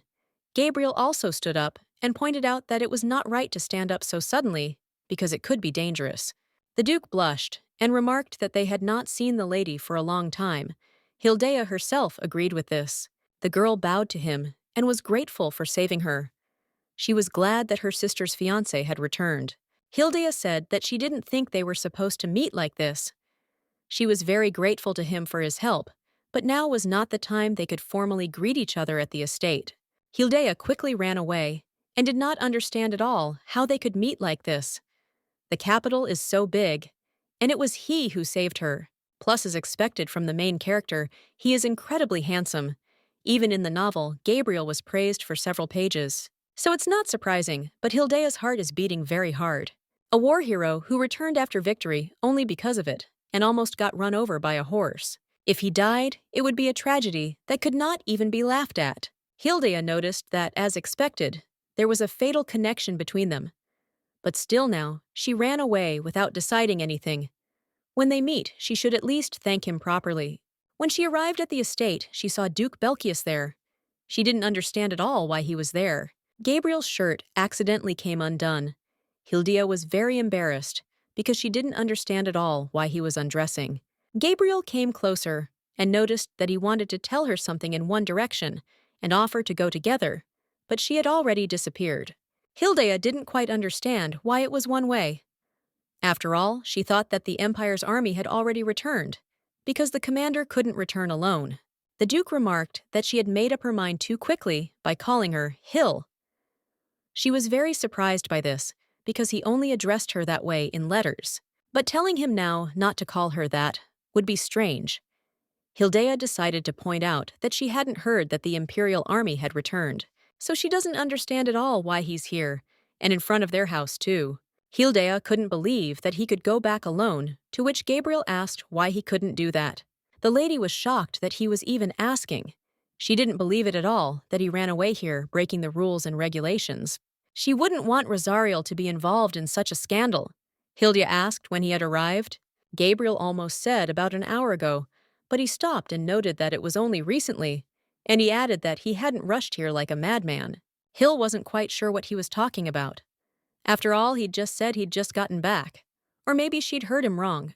But still, the lady decided that he could not have come to their house without greeting His Majesty. After all, he could not be so crazy. She said that her sister was not at the estate now if he had come to her. Mr. Gabriel said he was not here to meet Rosariel. This building was built by the head of the Hillingtons several generations ago to house his wife's parents. But it's not in use now, so she's very curious about who her father would allow to stay there. The gentleman noticed Hildea did not bow to her. Leda was shocked that he had just greeted her. The Duke asked if she was against it, but Hildea did not listen to him, so she asked again. The gentleman said that he was going to stay here for a while. Hildea was shocked that he would not return to his estate. Gabriel noted that it was closer to the capital from here, but Hildea pointed out that she didn't think that was the reason, because she thought he just wanted to see her sister. Gabriel asked what the lady was talking about, because he didn't believe at all that she knew. He supposed that was what had made her so angry. Hildea had no idea when she had ever been angry.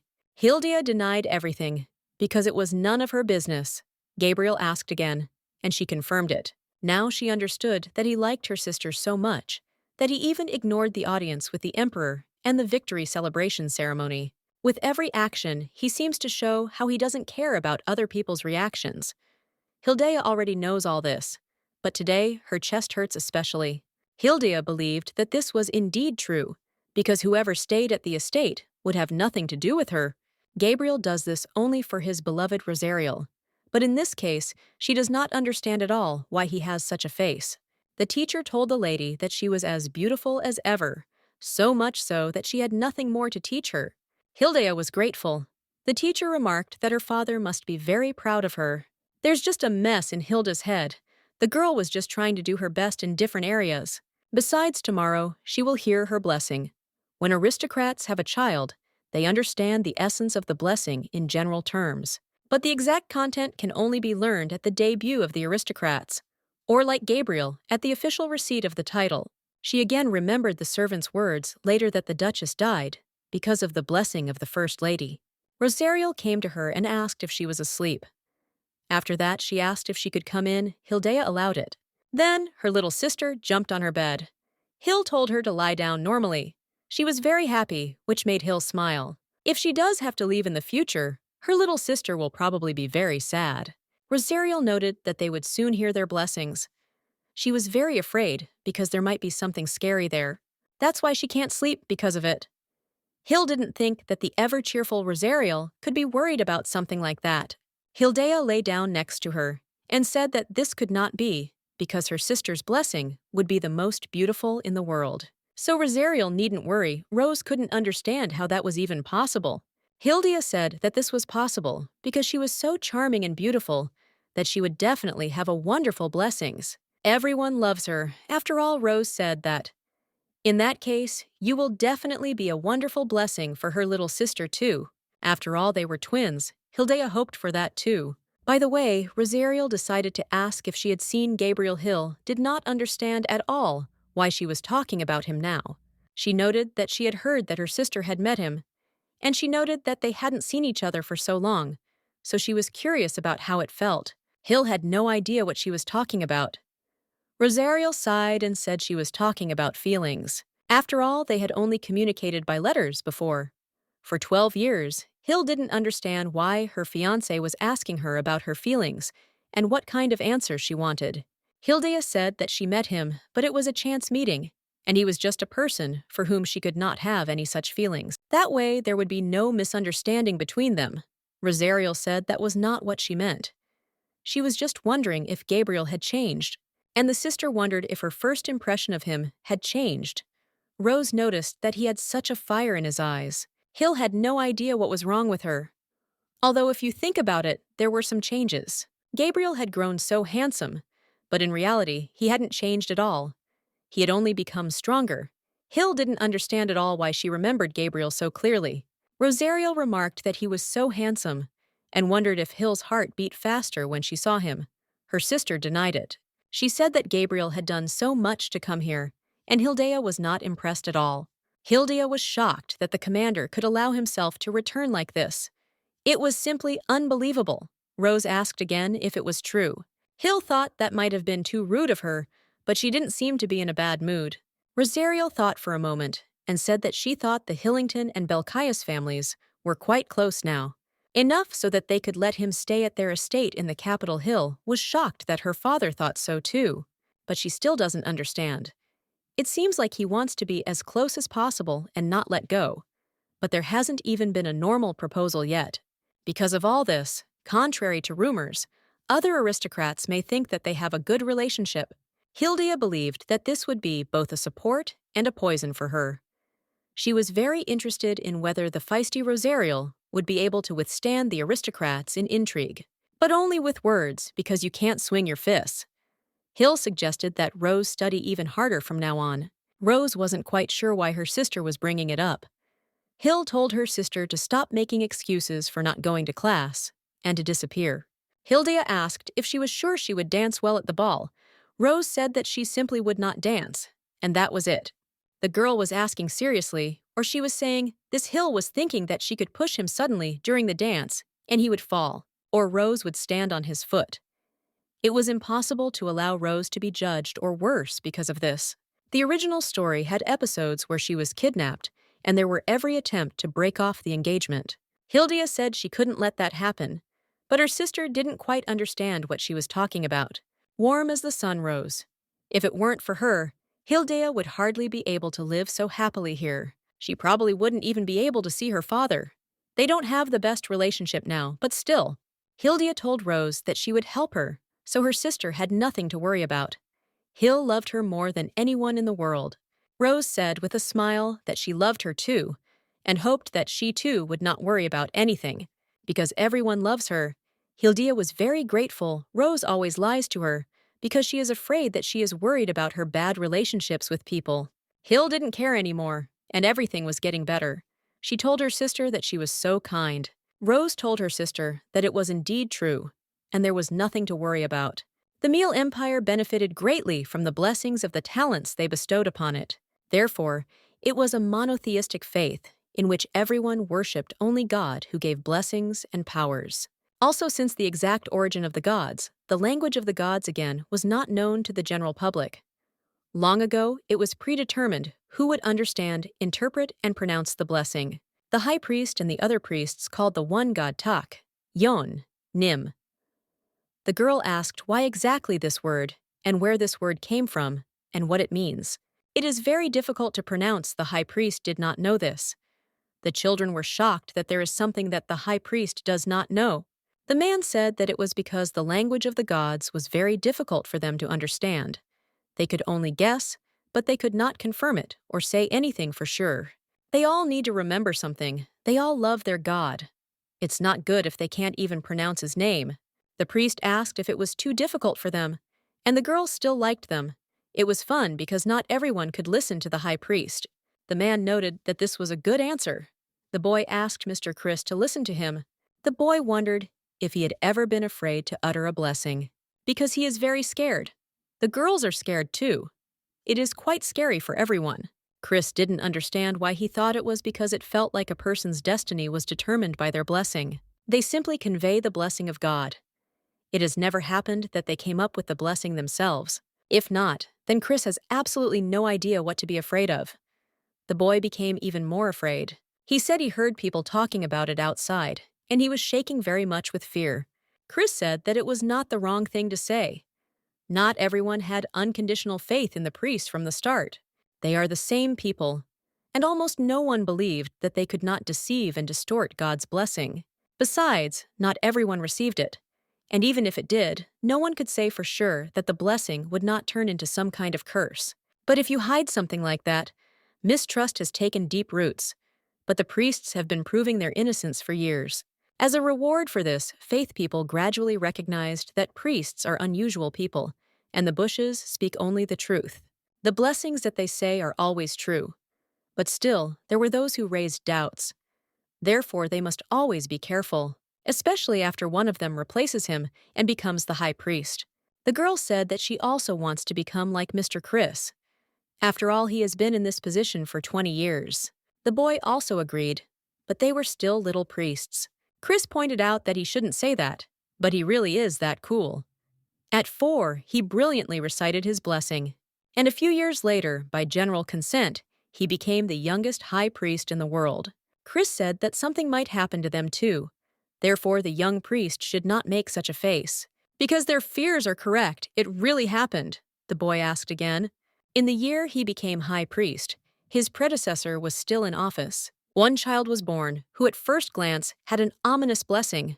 Rumors began to spread. The boy was indignant, because the priest should not talk about the blessing. Chris said that everything was correct. The child's mother was very weak. Horrible events happened one after another in the mansion. It is immediately clear how the people around would react. Chris added that there should be no such thing as an ominous blessing in the world. Because it is the love of God. It just may not seem that way. But sometimes people interpret and take words as they wish. The people around blamed the poor little girl. Her parents loved her, but she was unhappy. So the temple decided to bring her within these walls. This is all to cleanse the ominous blessing. The children were very curious about what happened to this child, and whether the blessing was cleansed. But that wasn't the case. Chris said that anyway, that's why they had to be careful. Because people can misunderstand and then blame all the troubles on a bad prophecy. She had already been here once, so she would definitely return someday. He was waiting for it. The temple's treasure, Hilda von Healington, because he wants to see the child that his predecessor tried to keep in the temple, even by force. And after confirmation, maybe Chris will be able to make her a temple treasure again. The maid came into the room and informed the lady that they had a very busy schedule today and needed to hurry. Hilda told Rose to get up faster.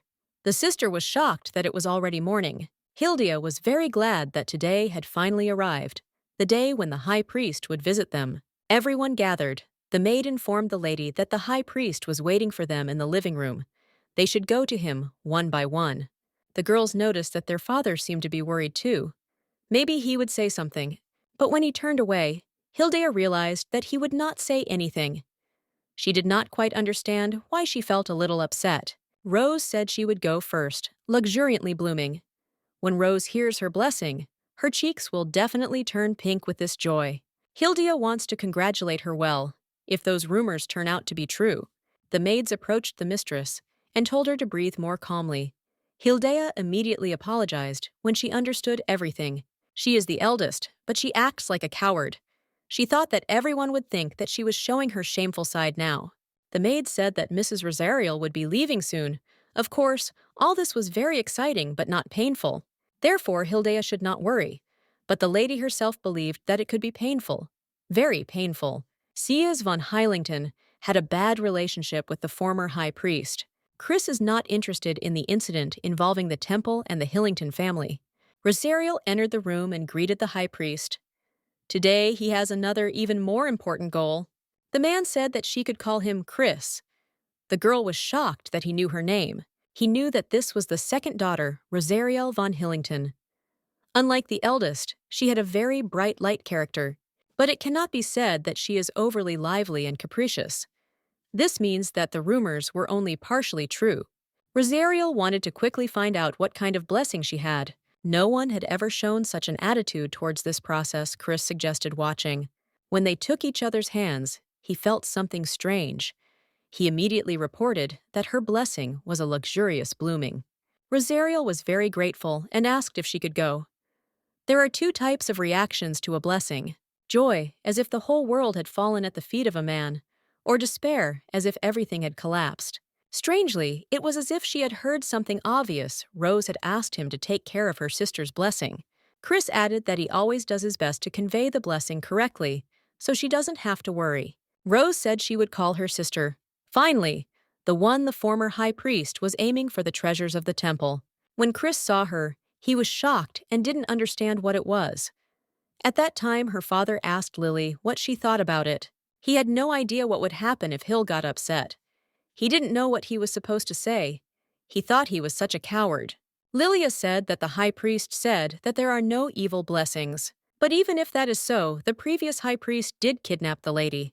Only thanks to some people who kidnapped Hildea from the temple, the father was able to get his daughter back, under the pretext that they could not protect her. But Elizabeth died without seeing their girls grow up. Lilia asked why he hadn't told her about it before, since he was so worried. The gentleman asked Lily if she knew how to relax her facial expression. The maid said it wasn't that easy to do. The Duke asked, "What about no emotions at all?" The maid didn't quite understand what the point was. Sometimes when he saw Rose, a smile appeared on its own. But it's only for Rose and for Hildea. It's probably better to be completely emotionless. Lilia said that if she smiles, then naturally the girls will like it. Above all, the father hopes that Hill will be happy with her blessing and come out smiling. The person who doesn't appear at all in the original is the high priest. Hildea sees someone so beautiful for the first time. He is more beautiful than many actors she saw in her past life. However, she didn't quite understand why he was looking at her so intently. She didn't want to think about the fact that even the priests hated her. Even though she is used to this kind of thing, it is still unpleasant. Chris heard only silence, so he asked if she wanted to know her blessing right away. They could postpone this moment. Hilda wondered if everyone was asked that question. She didn't want to hear it, but it could come up at any other time. For example, blessings can be announced at the debut. Hill said he was kind. Chris was surprised and asked if she was talking about him. She confirmed it because he was giving her a chance to escape now. She knows everything that they say, people, but Hildea doesn't want to run away at all, and begs the high priest to tell her. She wants to hear. The priest remarked that this was simply amazing. He asked her to call him simply Chris. Hilda's blessing. There is no certain fate. She was very surprised and did not immediately understand what it meant. Hildea didn't want to believe that this had anything to do with her being a person who wasn't originally in the novel. This means that she is not destined to live in this world. But Chris said that this is not true. He didn't know what she was thinking, but he thought it was untrue anyway. The girl noticed that this kind person lives with him. He asked her to simply think about the meaning of the blessing. Its interpretation is up to her. Certainly, the true meaning of the original blessings can be guessed at simply by hearing them. But the meaning of the Hill blessing, the girl said that he was comforting her. Chris was surprised and asked again. Hildea confirmed this by the fact that he continued to say nice things. Just a minute ago, she felt like she was drowning. Hildea didn't know what to do, but everything turned out to be not so scary. It seems that all this is thanks to the words of the high priest. Hildea promised that she would think about the meaning of the blessing, about what it is. Chris remarked that this was just great and asked if he could call her by her first name. The lady said that he could do this if they met again, of course. As much as he wanted, Chris walked and thought about why he did this and behaved this way. He had never looked for a speech before, but this time what he was saying was completely unclear. And what this girl answered, maybe it's a hidden talent. Chris can't think of anything. The original plan was to have Hill, who could be destroyed with a simple touch, and those who managed to escape from the temple ended up in his hands and for his revenge. But her eyes, the moment their gazes met, Chris felt like he was caught in a vortex. It was as if he had been replaced. The high priest had no idea who this girl was. She heard the blessing. Her eyelashes trembled slightly, and then he said it all. The emperor said that Duke Belcaius had upset him because he had not visited the palace, but had gone straight to the Hillington estate. The ruler did not understand why there was such urgency, because he was not afraid to throw away his good name like worn-out shoes. Judging by the tone, the emperor has changed his mind, and he no longer wants this marriage. Gabriel said the air was burning and he was suffocating. Unfortunately, the last few years have not been easy, so he thinks that this is enough, and there is no need to test his trust. The emperor asked if he was going to answer his last question. Gabriel said that he had spoken too quickly, but the ruler did not quite understand why Gabriel had won and was doing all this in order to get closer to what he wanted. So he asks if he can now have what he wants. The emperor thought he wanted a wedding.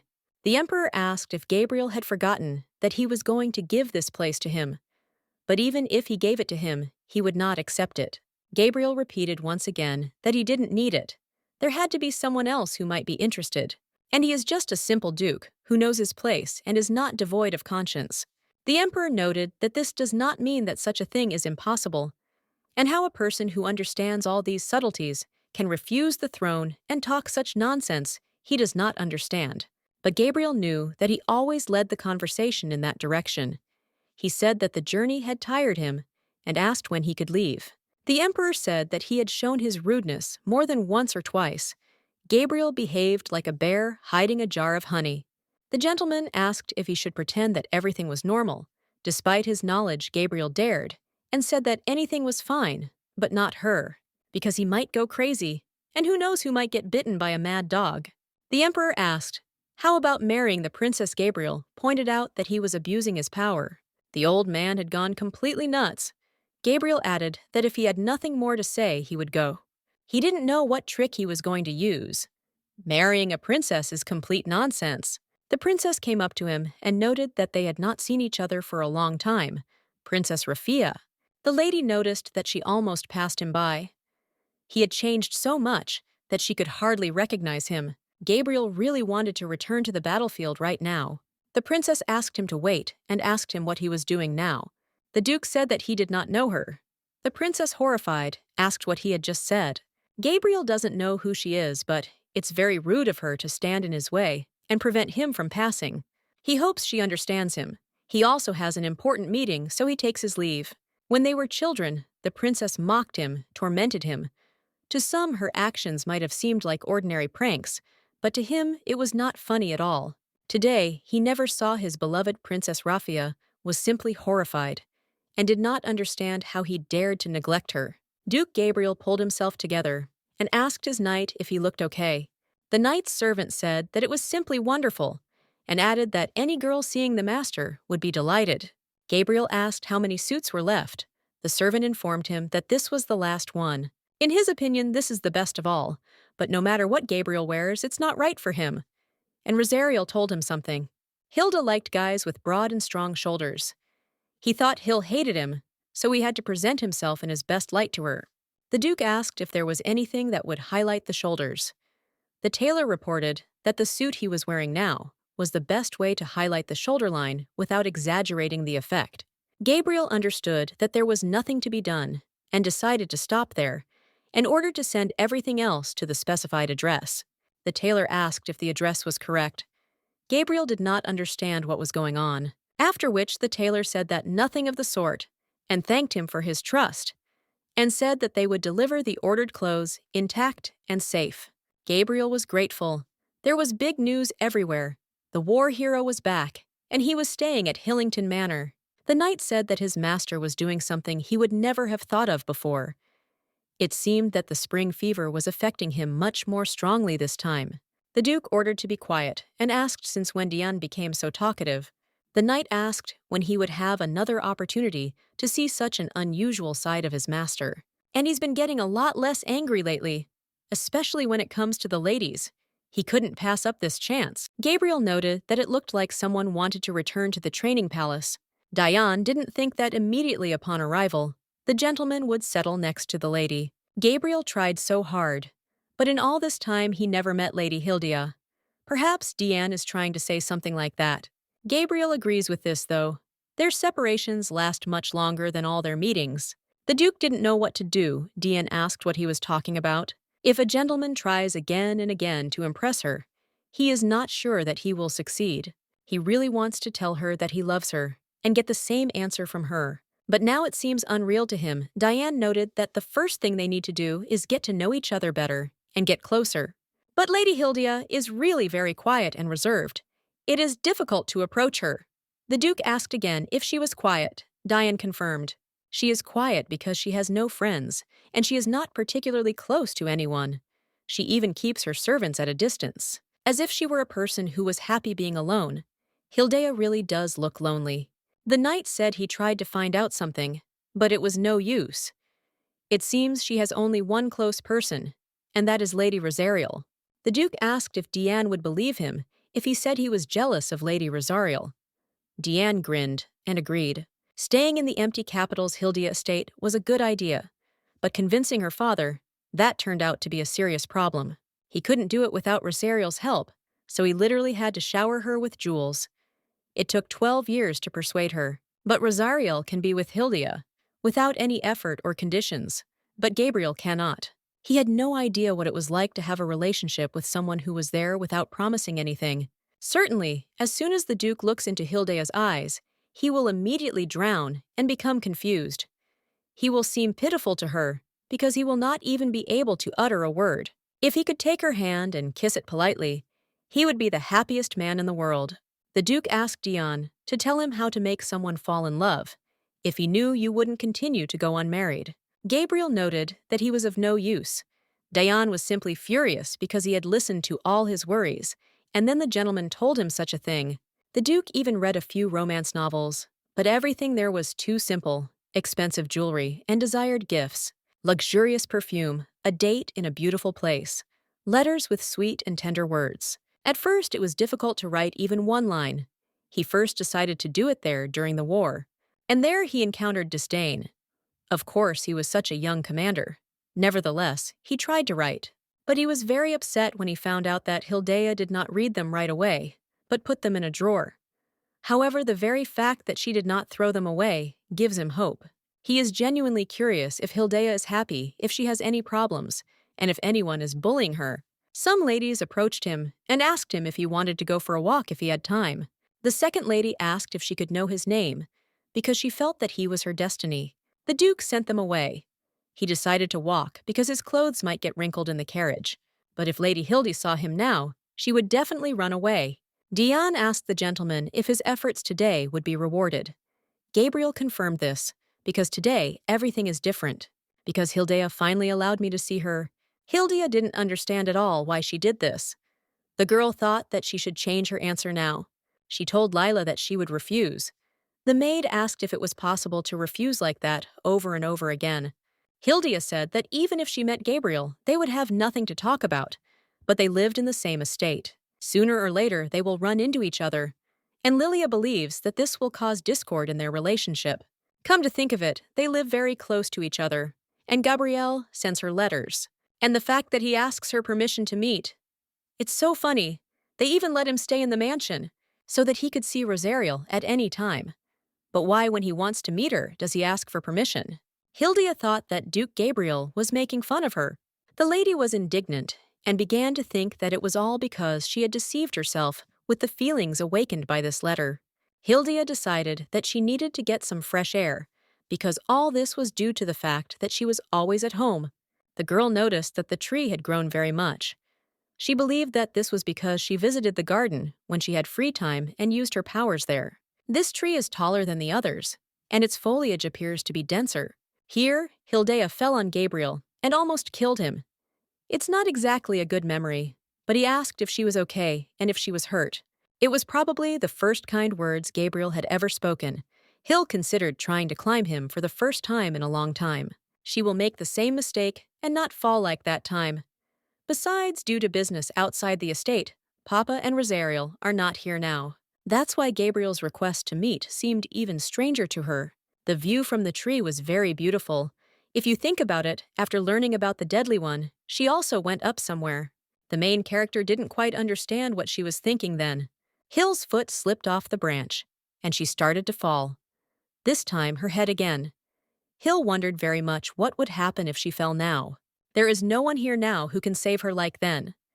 This time, Gabriel caught her again. The Duke thought he must have misunderstood. And after all, it was impolite to arrive at a meeting place at an unscheduled hour. A maid came up to him and asked him why he was already there. Gabriel turned away and said that he would come later. If it's related to Hildea, the Duke becomes disorganized. He's ashamed of himself. He walked up to the tree and noticed that Hildea had once fallen from it, allowing him to see an unexpected side of her, and something he would rather not see again. However, he is shocked that the tree has grown so much in the past time. It looked like someone had used a plant-related ability on him. When he looked up, he saw Hilda there. Hildea was very ashamed. She did not understand at all why him and why her heart was beating so much. She really didn't want him to understand everything. and for some reason, Gabriel wouldn't let her go. The Duke noticed that she was wearing home clothes, and climbing a tree in a dress is a dangerous activity in itself. The lady tried to say something. Gabriel noted that if he hadn't passed by here, something really bad could have happened. Hildia agreed with him, because this was the second time she had served from the tree. So even if she asked him to believe her, he would think it was a lie. Gabriel was very worried because Lady could get very badly hurt. If she had gotten hurt, then he would have been very disappointed. The lady asked him to put it down. Hilda noticed that his hand trembled, but she considered this impossible because he was a man of will who returned from the war after going through all possible trials. Most likely he thought again that Hildea was stupid and immature. She climbed the tree. It was some kind of momentary impulse. And by the way, his fingers are thinner than Hildea thought. The skin seems hard and rough, but in appearance it is soft and beautiful. The war has hardened him. He has a military bearing. Hildea noticed that he was especially handsome today, and his clothes, as if he was going to a ball. After all, Gabriel came today to meet Hill, not Rosariel, so she doesn't understand why he got dressed like that right away. She already thought that he had just arrived from the palace. Then it must be formal wear. The girl suddenly wondered where he was looking, after which she realized that she was standing without shoes. Lilia said that in the Empire of Miel, you can only walk barefoot next to your lovers or spouses. And he saw everything. Hildea understood that she had to leave immediately. She bowed and thanked the Duke for his help. Because of her, he almost got hurt again. The Duke said it was all right, because she was as light as a feather. Gabriel decided to ask why this happened.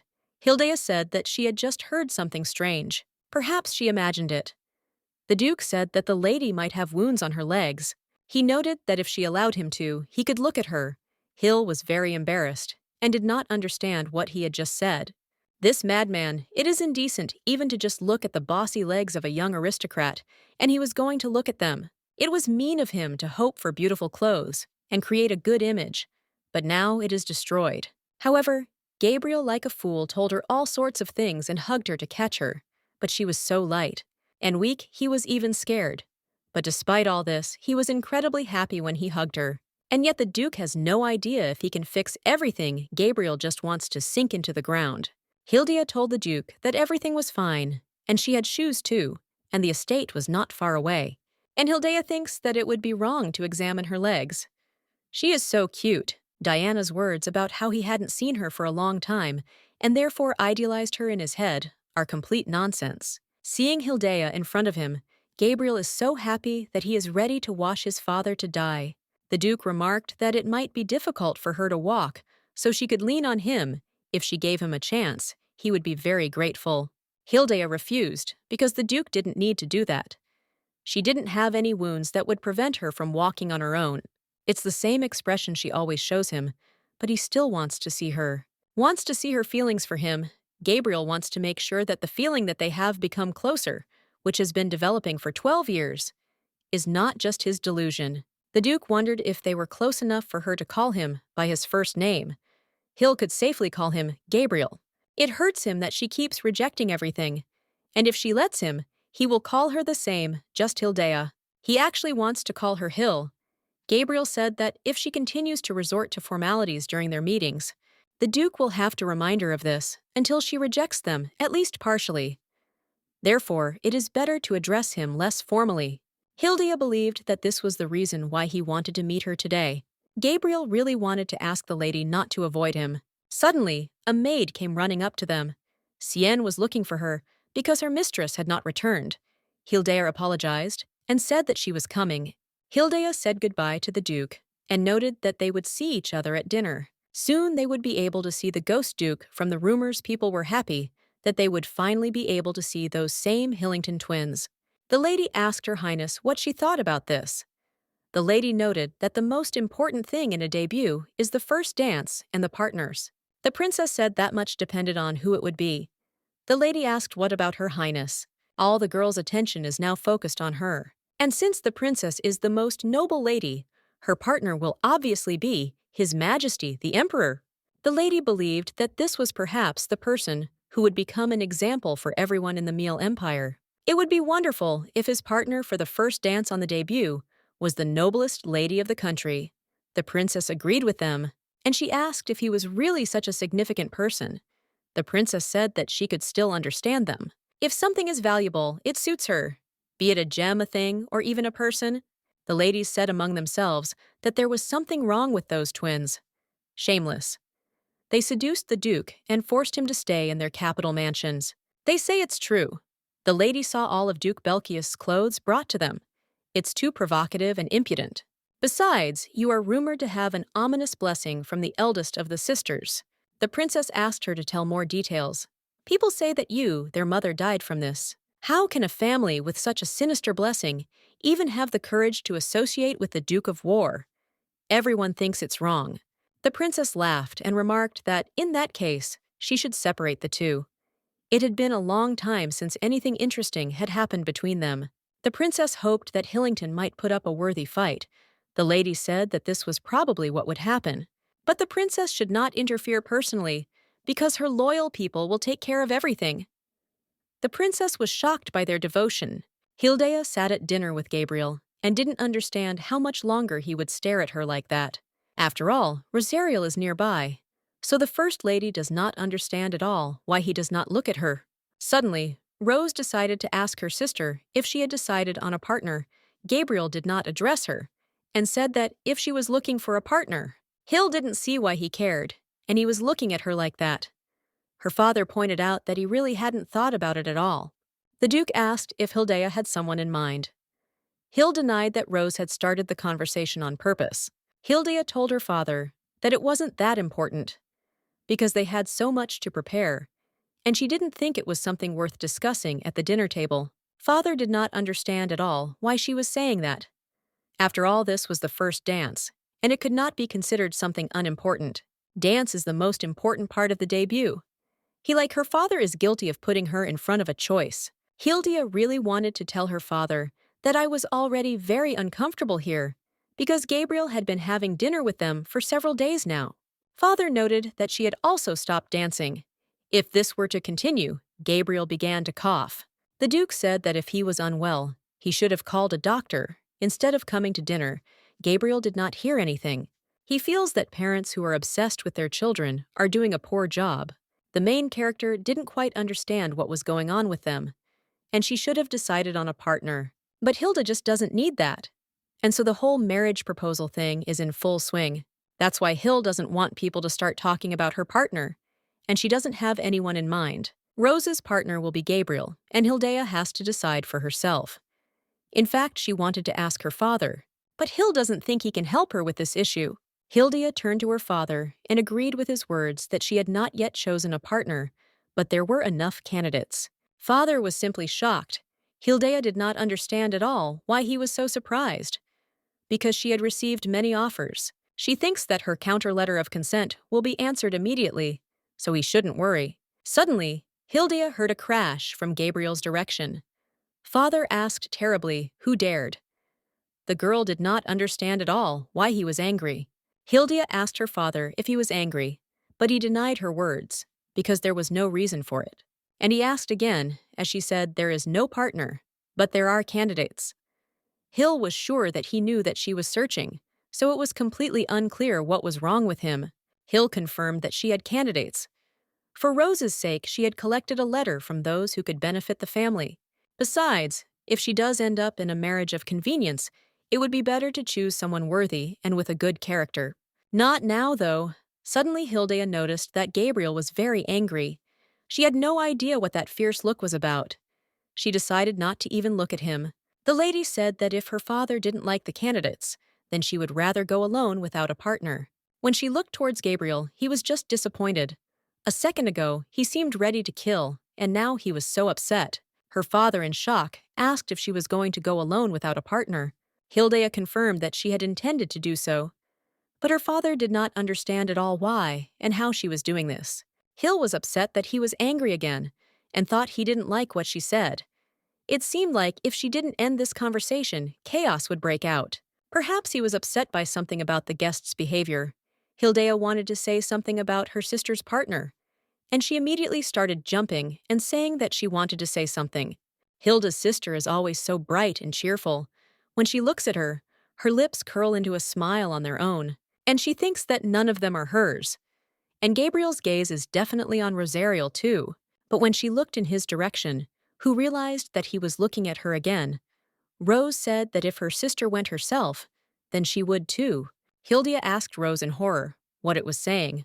Rose noted that for some reason, Hill could and didn't understand why she couldn't.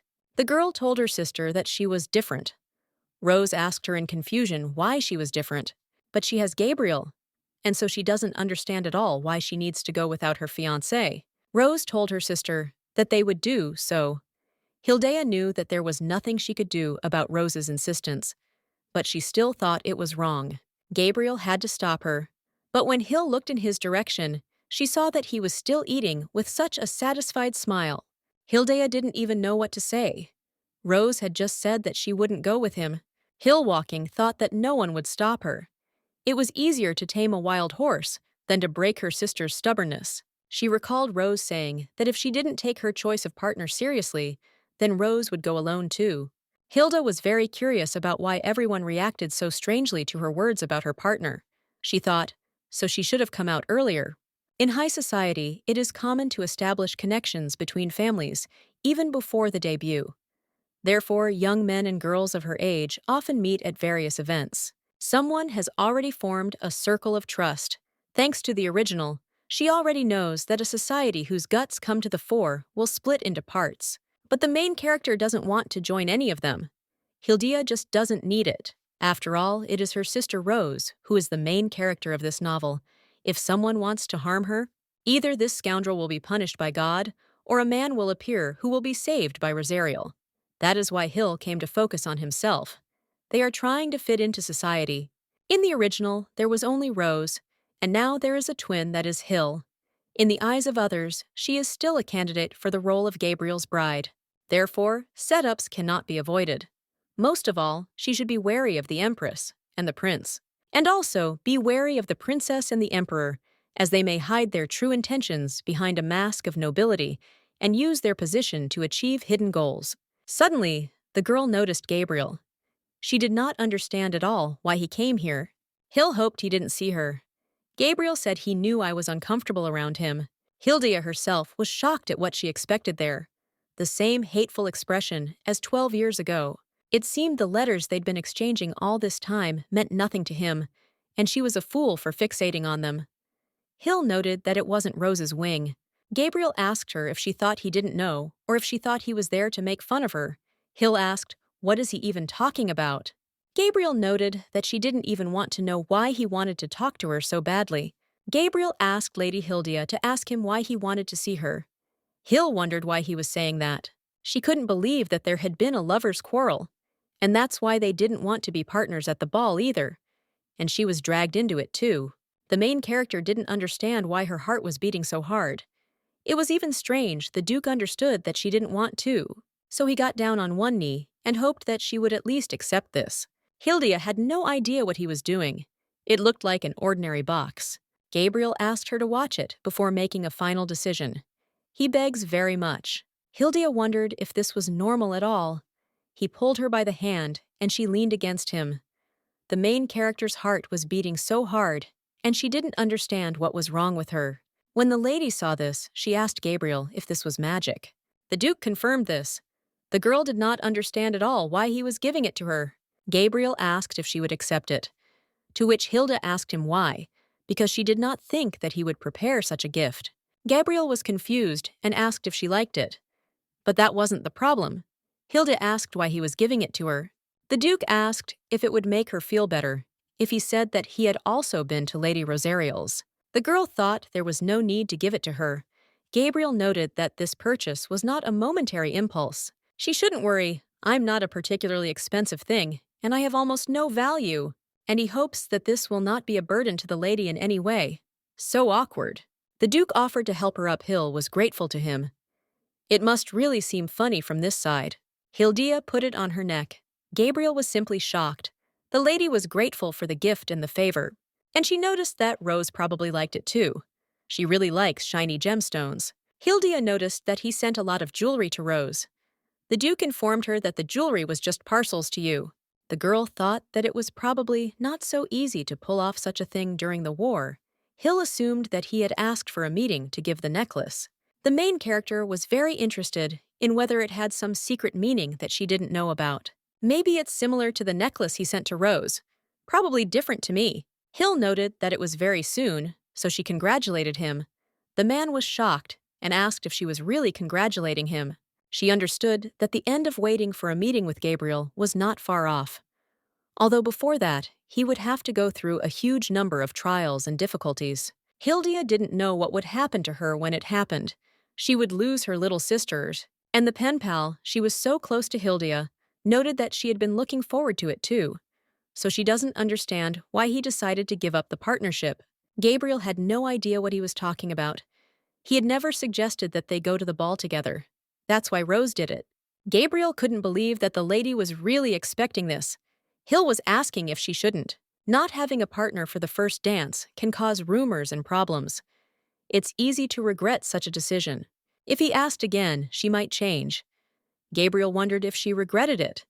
Hill was tempted to tell him to address her sister. Hilda was grateful for the necklace and the pleasant conversation. Well, it was late, so continuing the conversation would be a bit impolite. Gabriel begged me to forgive him for that very much. Hill wanted to talk to him so much. Tell him how grateful she was for the words of comfort he had written to her in his letters. Hilda told him to go home. Now Gabriel knew that there was not a word of lies in those letters. Everyone said that Hilda was a smart lady who did not suffer from loneliness at all. But despite this, in the letters, she looked lonely, and this smile was not at all like the one in the painting. This smile, this expression on her face, really pleases the Duke. Gabriel was very glad that Hilda did not despise him. In that case, he decided that he should be her first dance partner. He tried to remember what she had said about the invitation and decided that he needed to find out more about these candidates, because he has to make sure that no one asks Hilda to dance. Hilda thought it was some kind of joke that was known to the people of high society but unknown to her. Rosariel asked her little sister what she was doing to make her face look so serious. The girl was surprised that her sister had arrived so quickly. Rose noted that she had already finished her midday training. At the same time, Rose decided to show off her muscles. Her favorite sister. She didn't think that now was the time to show off her muscles.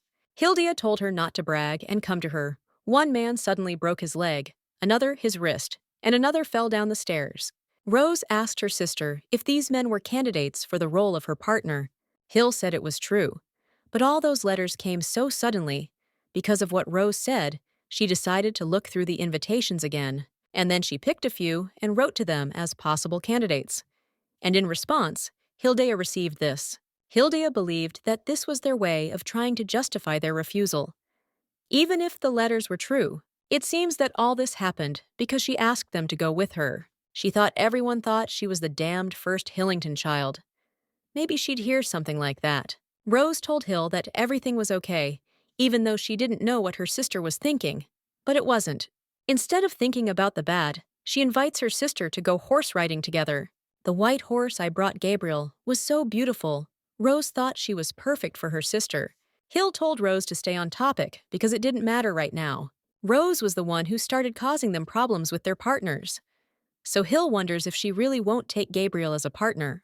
Hill said she wouldn't believe it if her sister said he asked her to be his partner. She wasn't going to talk or interfere in a situation like that. Rose turned to her sister and asked who said that Gabriel even wanted to see her as his partner. Hilda was surprised because her sister said that she met Gabriel today. Rose said that she met him shortly before training, and she received the same earrings and necklaces as her sister. That's why he asked her to meet. And that's even stranger, because he gave the jewelry to Hilda first, and then to Rose. Hilda asked if they would be partners. She did not understand at all why her sister was shaking so much, because they got along very well. But more importantly, Gabriel still hasn't asked her to accompany him to the ball. Hill had seen them together in the garden many times as a child. They had a wonderful time. Judging by the way Gabriel gave her the necklace last night, he was obviously practicing on her before asking Rose to be his partner. Hill couldn't understand at all how her sister could smile like that, because she did it because she was worried about her. Rose noted that just as she was worried about her, Rose was equally worried about her. Therefore, her sister also needed to decide on a partner. Hilda said it was simple, and she was about to do just that, but everyone rejected her offer. So at least Rose should have a partner. But her sister refused. Hill didn't understand why she was so stubborn. Hildea suggested to her sister that she would ask her father to be her partner, and her sister, as originally planned, would go with Gabriel. Rose was shocked that there was such a way, after which she asked if it was possible the other way around. When the First Lady heard this, she said of course not, and she didn't understand at all what was wrong with her sister. Rose said that she didn't understand why. Naturally, Gabriel. I'm not a groom. He still hasn't chosen any of them. Hill doesn't want to fight with his sister about it. Even the letters he sent them were different. The way he looked at Rose and Hill, the difference was too obvious. Rose asked if she should choose Gabriel as her partner, and her sister would go with their father. Hildia noticed that she acted as if she had just thrown up. Rose asked if she promised her. The sisters agreed. Hill noted that you looked like someone might stop her. Rose said that her sister can. She in turn is just an obedient little sister, like an angel. Chris noticed that the lady was entering the temple. This was her home, but these walls had eyes and ears. The woman had absolutely no idea who would dare to say anything to her. She could make everyone here except him speechless in no time. Hilda had a dream about her sister as a child, giving a smiling portrait of Hill to Gabrielle. It's just a dream, but the main character's heart is beating so hard. Hill thought it was not good at all. She knows perfectly well what is depicted on that paper. Obviously, her sister drew it. So why did she want to see the main character in the picture? Hildea doesn't understand anything at all. The light of these stones differs from its color. Yes, gemstones can symbolize different things depending on the color and type. Rose used to tell her sister that if she was interested, she could explain, but she said then that she wasn't interested. It was enough that it was beautiful. The maid asked if the mistress was interested in what kind of gift would be best to give to a man. Hill had absolutely no idea what was going on with her maids, because they all started listening to her and stopped doing her hair. Hildia asked what was wrong, because she thought she had asked the wrong question. The maid said that her mistress had misunderstood. She just wanted to know why she was suddenly interested in it. They would think that she was going to confess her love to someone. Hildia said that she had received a gift and wanted to return it. She had never done anything like that before, so she thought about it. Everyone was shocked that she received the gift. Hill said it was nothing special. She just thought she should definitely give something in return. It would be nice to know about the things that are popular among her peers. It was a man of the lady's age. Hill asks only because he cannot give him the same gift as his father. Therefore, he does not understand the surprise of the maids at all, and asks the Marchioness to express her opinion. Come to think of it, she had been receiving letters and flowers for 12 years, but she had never given Gabriel any gifts in return. Lilia told the lady to take Sienna with her. She doesn't understand fashion, but Sienna knows a thing or two about it. After these words, Hildia asked her to help her. Don't be so surprised. Sienna told the lady that she didn't know much. If she took her with her, she would do everything she could to help her. Choose a gift that will please the lady. It's like they're having an interview here. Hill agreed. A lady asked another lady if she had heard the news. The lady thought that something joyful had happened. She has one piece of news, which she learned from the mistress's maid, whom she can trust. Duke Belchius purchased 2 sets of necklaces and earrings with handmade patterns. It's so romantic, because the third crown princess was worried. After her engagement, she began to put her wishes into handicrafts. Since then, brides have been given handmade gifts before their debut. The Duke went to war at a young age, and she had no idea that he knew about this tradition. However, he turns out to be not so simple, and he is very determined in relation to one of the 2 Hillingtons. This is literally an announcement. She is his beloved. Everyone was very interested in which of the twins would appear in the red necklace. This is the most important thing. Words like an invisible ball, with hidden mockery and irresistible elegance. The thought that will make him reject a bride who is not suitable for him. Hildia didn't even know that this place was so popular. She decided to send the maid back and take the knight who accompanied her with her. But after that, she decided to go and buy it herself. Sienna told her to follow her. Because, madam, there is no need to go there. They have arrived at the place where they can buy a gift. The gentleman greeted the guest in a secret haberdashery shop. The lady understood everything from the name alone.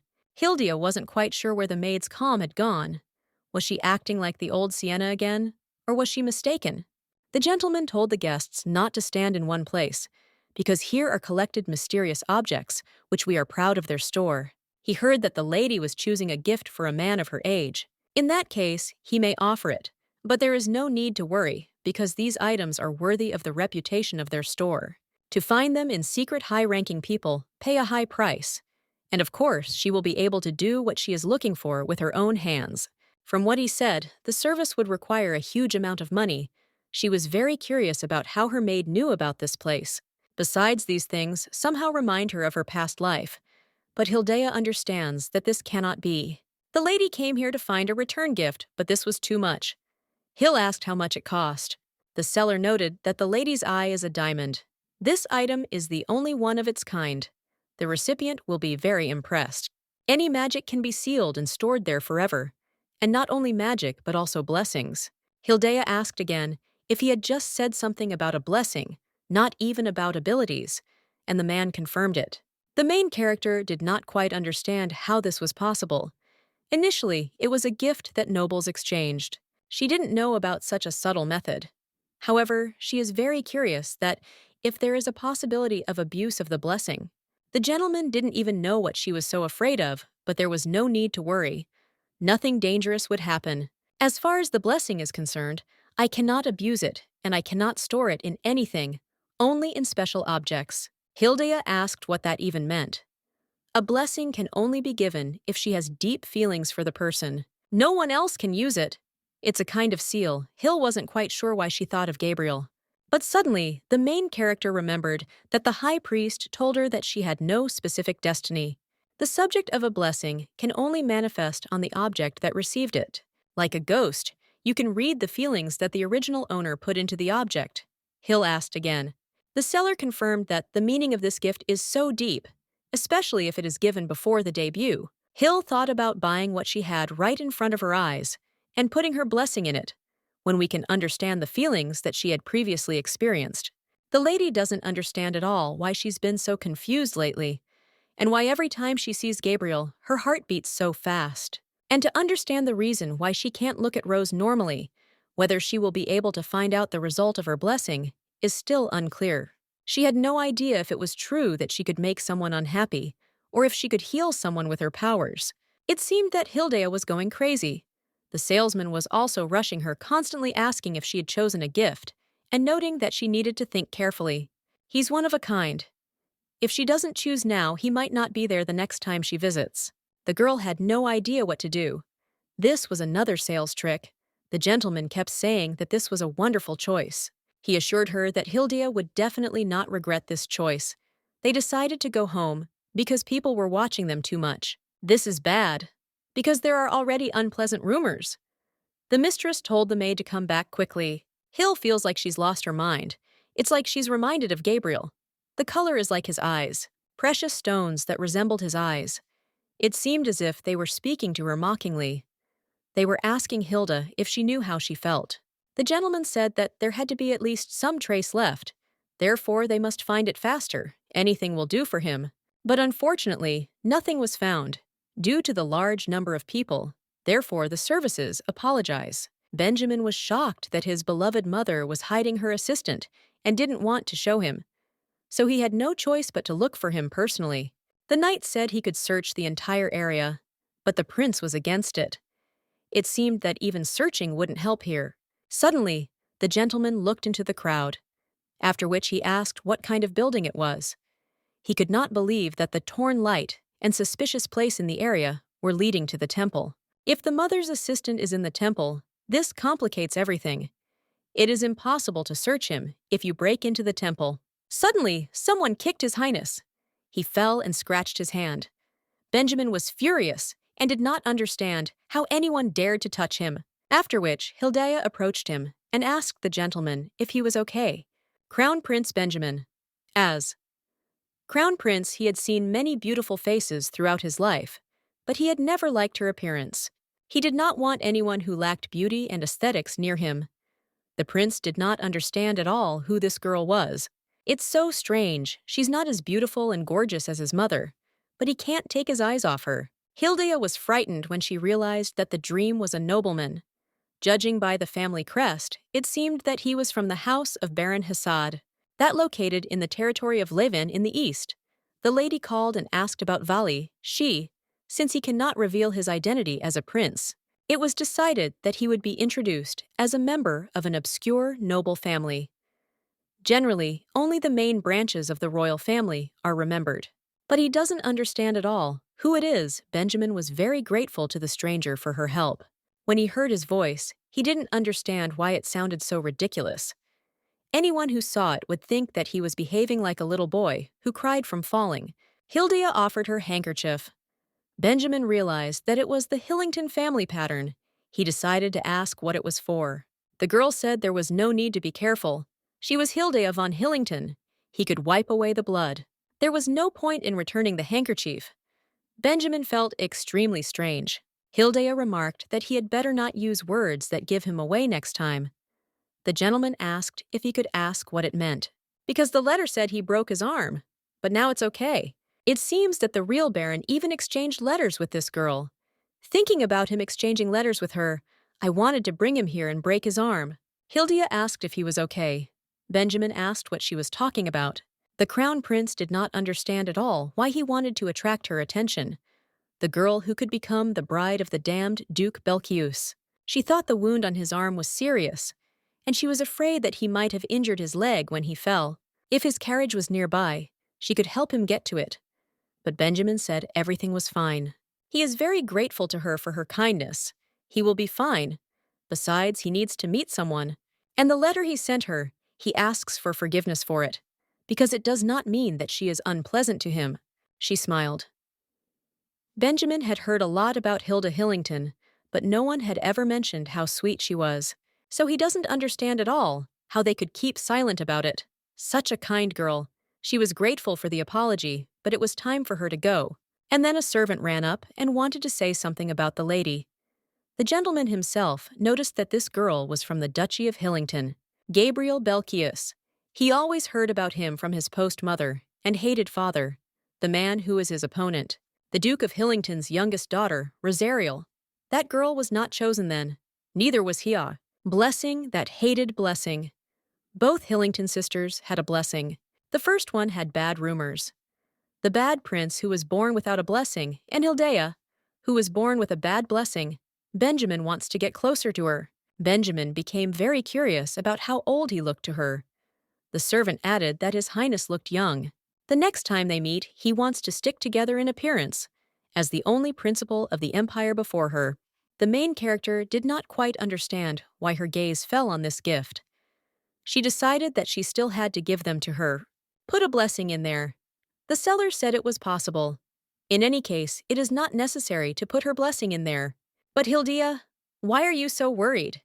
She just needs to give everything, and rumors have already spread about her bad blessing.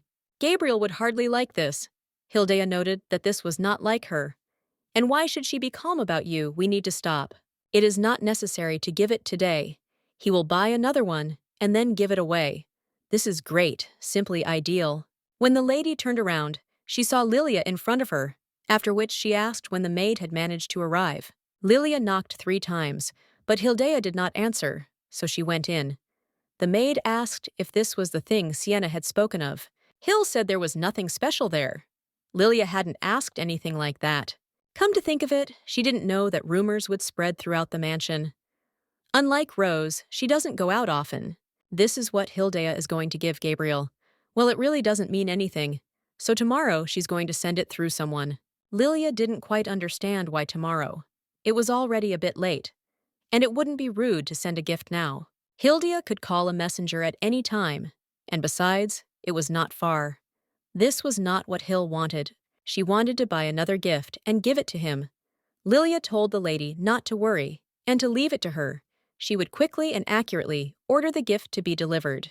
Gabriel sat in his room and thought about what he heard that Hilda was buying a gift for someone, and for a man at that. Rose asked if she was right about the necklace.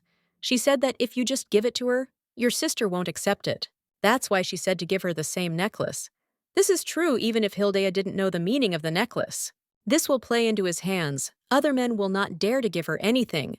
However, Gabriel does not understand. He noted that he did not think there was a need to give her a gift as well. When he saw the girl's expression, he didn't understand why it was like that, and thought that she was in a bad mood. Rose screamed that all he did was hang around her sister. She didn't understand why she couldn't just trust her instincts. He still can't even breathe calmly in front of her sister, and Rose doesn't understand why he's being so careful. He should think with his head why it was necessary to make her sister take this gift. Rosario screamed at him, asking how anyone could be jealous of her. Her sister would shudder to know what he was like. A tough war hero, that's what she seems to think of Gabriel. But the way he acts in front of his sister is a pretense. The Duke denied it. Rose didn't understand why he denied it. Gabriel decided to ask her what she thought. He couldn't believe that she was trying to delay her sister's engagement because she didn't like it. Rose always put her sister's happiness first, so something else was important. He shouldn't worry about useless things. War heroes need to worry about what will happen in a few days. Rose asked Gabriel if it was true that all the other gentlemen had managed to break their arms and legs. Rose knew that it was somehow his fault. Well, that's because Gabriel is very jealous. But if this continues, he will soon become obsessed with Hildea. The gentleman said that it was not so. But Rose knew that it smacked of a lie. But she did not understand how it happened. Not one or two, Gabriel noted, that it was not only jealousy that was the reason Rose asked what it was then. It really did start with jealousy. But upon investigation, it turned out that these scoundrels had made a bet on who would come to Hildea's first dance.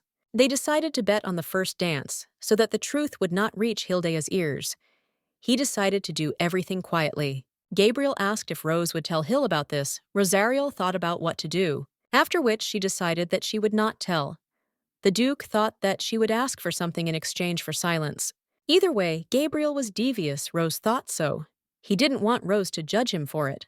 If she had a conscience, she would have shared her opinion about it. The girl was shocked that he was telling her this. Rosario decided to ask him if he understood the plan. Gabriel should be bolder. But the Duke was sure that if Hildea found out, you would be very angry. Rose started laughing at him and saying that Hildea wouldn't be angry with her, and asked if he was jealous. Gabriel was very curious if Rose was only helping him because of the jewelry, and asked if she would continue to help him if Hill didn't like him.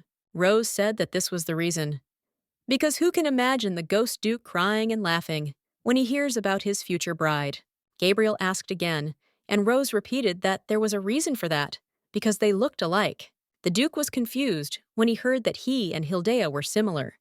He wondered in what place and what it meant. A knight burst into the room and announced that he had shocking news, so he urgently asked if he could come in. Gabriel didn't understand at all why he was asking, since he had already come in and asked what had happened. Diane said it was no time to be so calm. Lady Hildea had sent a gift. Hildea didn't quite understand why this had happened.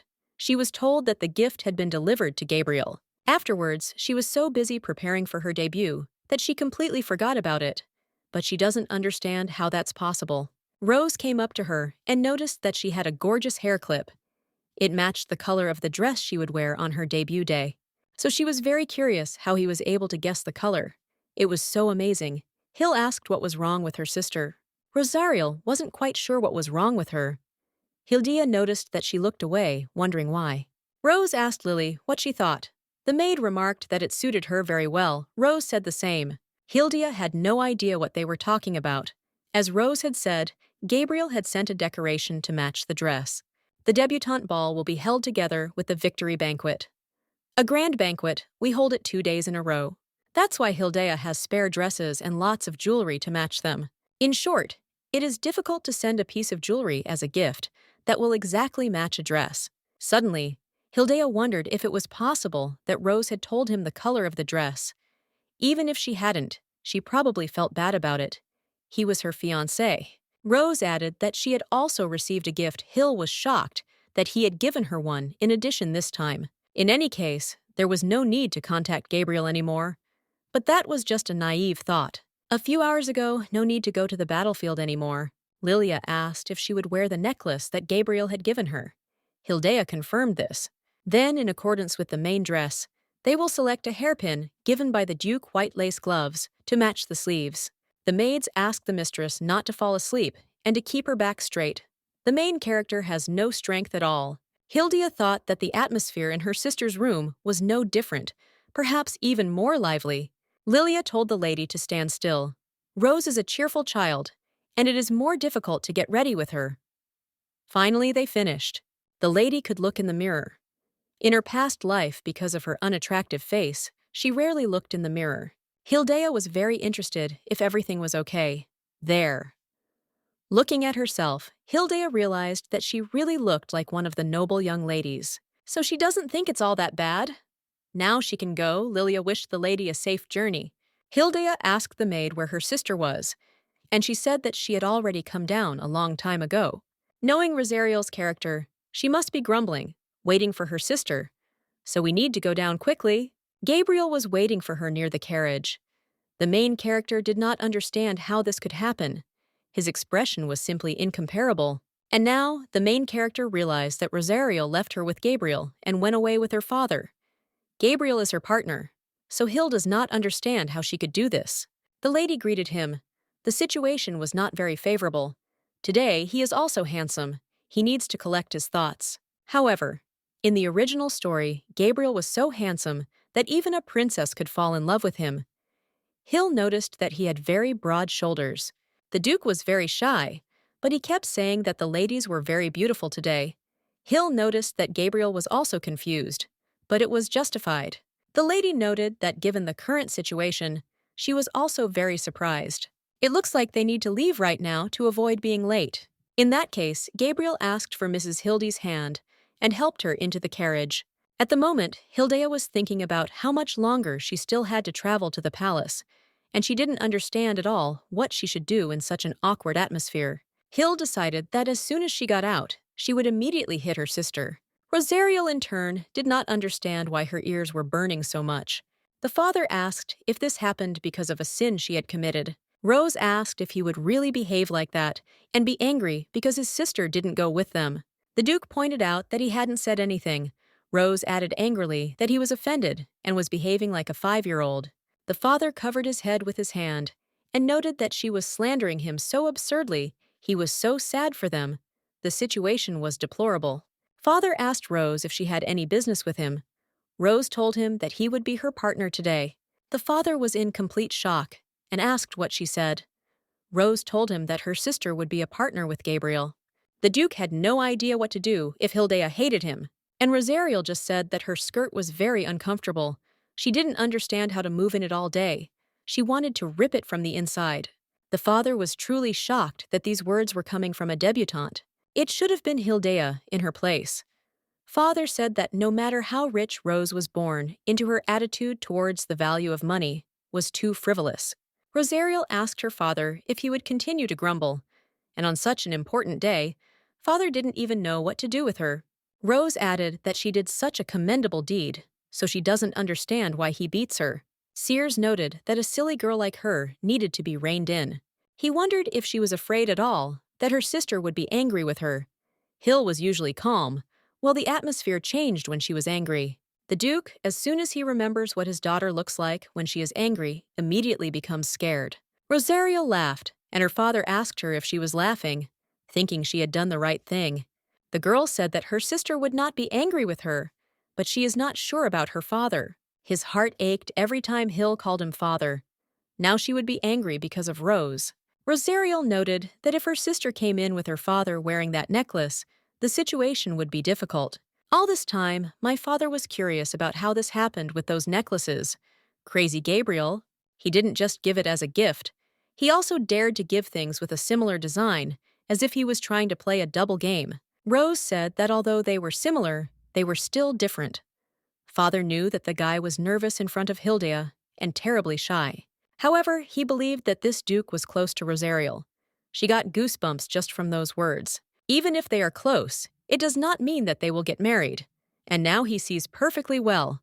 He gave her a necklace with precious stones the same color as her eyes. On the other hand, Rose got a completely inappropriate color blue. Still, the father thought that Duke Belcius had feelings for his youngest daughter. But it was a horror for Rosario. Rose told her father that there was nothing to be done. If Gabriel heard, he would want to fight the Duke of Hillington. Father understood her. Rose pointed out that he had to remain calm because people were looking at them. She noticed that, in any case, Gabriel wasn't looking at her at all. Father was asking if there were those who didn't know this. The guy who looks away every time he sees Hill, if she's not around who he is, quickly changes. Everyone at home knows about this. However, her sister doesn't seem to like him at all. Rose told her father to think about it. If his sister really didn't like him, she would mercilessly pierce him with words every time she saw Gabriel. It's obvious. If you think about it, I need Hildia to put clinging guys in their place with words. Rose told her dad that he was completely inattentive. Sears didn't understand why she suddenly decided to tell him that. It's true, she asked how she and her mother met. She was the first to confess and propose. Sears blushed and asked her how she knew about it. He never said that. Hildia noticed that he was wearing her gift. It felt strange to be riding in such silence. She wanted to say something. Gabriel was also sitting quietly. Suddenly, the Duke said that he liked the gift she sent him in return. The main character didn't quite understand what to do with such an awkward situation. "They're after me." Gabriel apologized in case she was embarrassed by him wearing cufflinks, but that's not the point, on the contrary. It's she who should apologize for Rose. However, Gabriel wanted to wear them. Hildia asked if he was talking about the cufflinks she had given him. Everything was exactly like that. But the girl did not understand why, and at the same time noticed that there was no blessing embedded in them. The Duke was surprised, and the lady said that there are objects that contain a blessing, and this is one of those that can seal a blessing. If he wants, they can talk about it later. Later, when he and Rose become lovers. Gabriel thought that in that case the lady also wanted an item with a sealed blessing. Hill said that was not quite true. She didn't understand at all why he was talking so friendly, not like before, and he was the same as usual to me. Hildia decided to ask if her sister had asked her for something concerning Hildea. She assumed he had been asked to perform the first dance. From the look on his face, she knew immediately that he had been asked. Hildea apologized and said that if that was the case, she would politely decline that kind of care. Gabriel didn't understand why at all. It was all because Rose wouldn't dance at all. Hill wasn't going to do the first dance from the start. It would be weird if Rose didn't dance, but she did the opposite.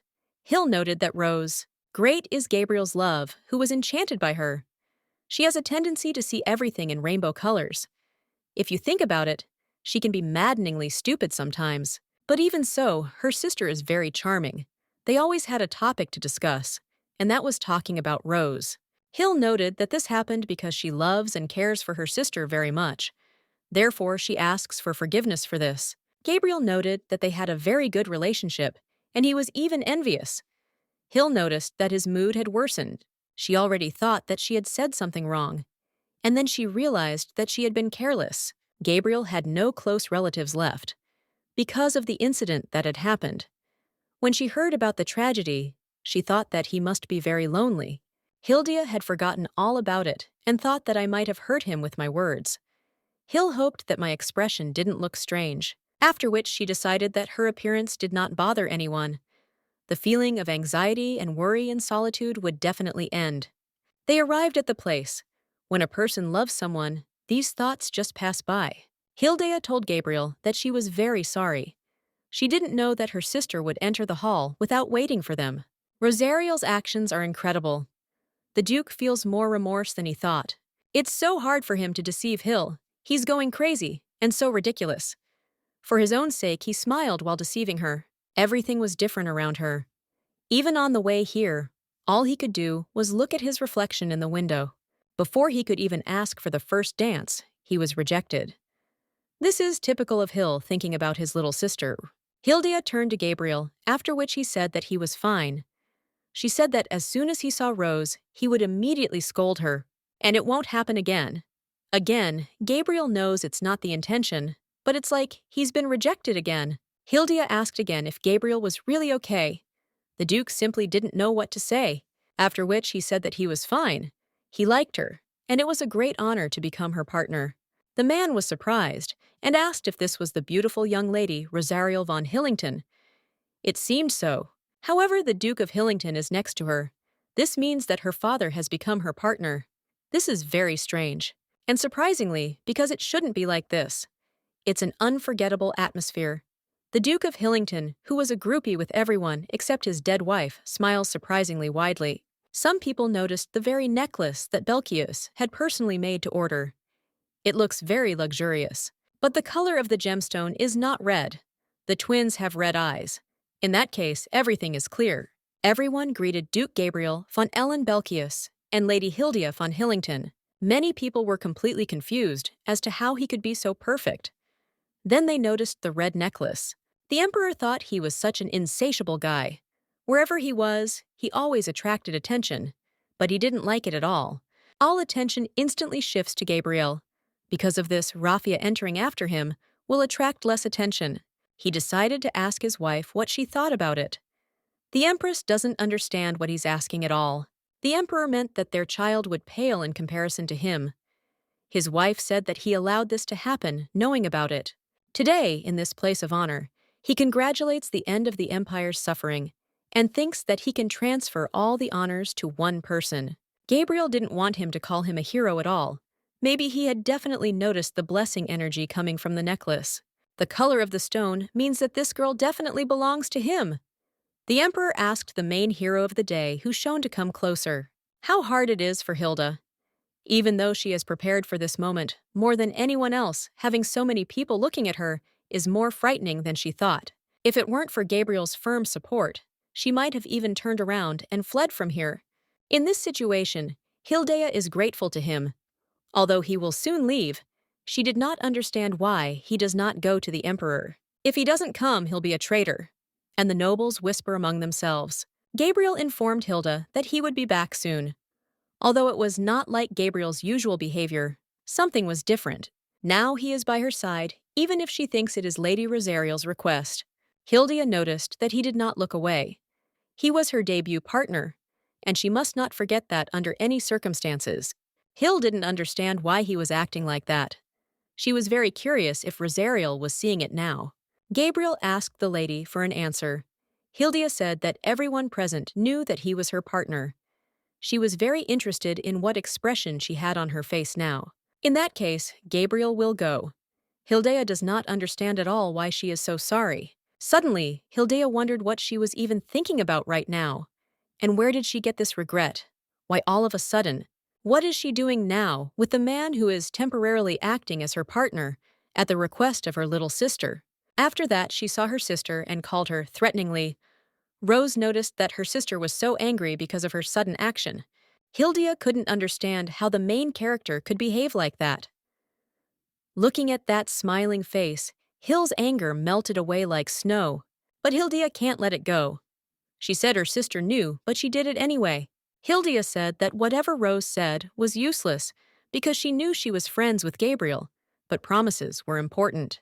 After that, the lady turned to her father and said that even if Rose had done this, she did not understand how he could else. Up until this point, he had smiled so calmly while walking arm in arm with Rose. That was why she thought he was so uncomfortable with her.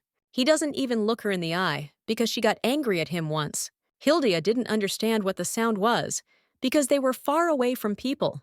There was no way the sound of hiccups could be heard here.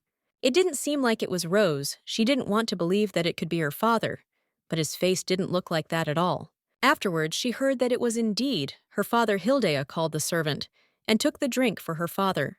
Hilda was shocked that her father now felt guilty towards her. Rosariel stuck to her before the other people passing on the leeches did. Suddenly, Gabriel realized that Rose had seen him because she started waving at him. It seems that in the current state of the empire, there are a lot of people gathered here. Gabriel greeted the great son of the empire, his faithful emperor, and Her Majesty, the Empress, the great noble moon of the empire. The Empress remarked that they had not seen Duke Belkius for a long time. Everyone knew that his painstaking work was great. It truly brought good to the empire. The ruler noted that the Empress's words were true, and added that he was a young war hero, and asked if there would be a line of young ladies willing to dance at least one dance with him. He called Princess Raffia closer, and asked if it was possible not to call her the most noble girl in this place. She must be in sight. Everything is as before. Gabriel can't stand the imperial family. Everyone said they were so perfect for each other. Raffia told her father and mother that she was shy.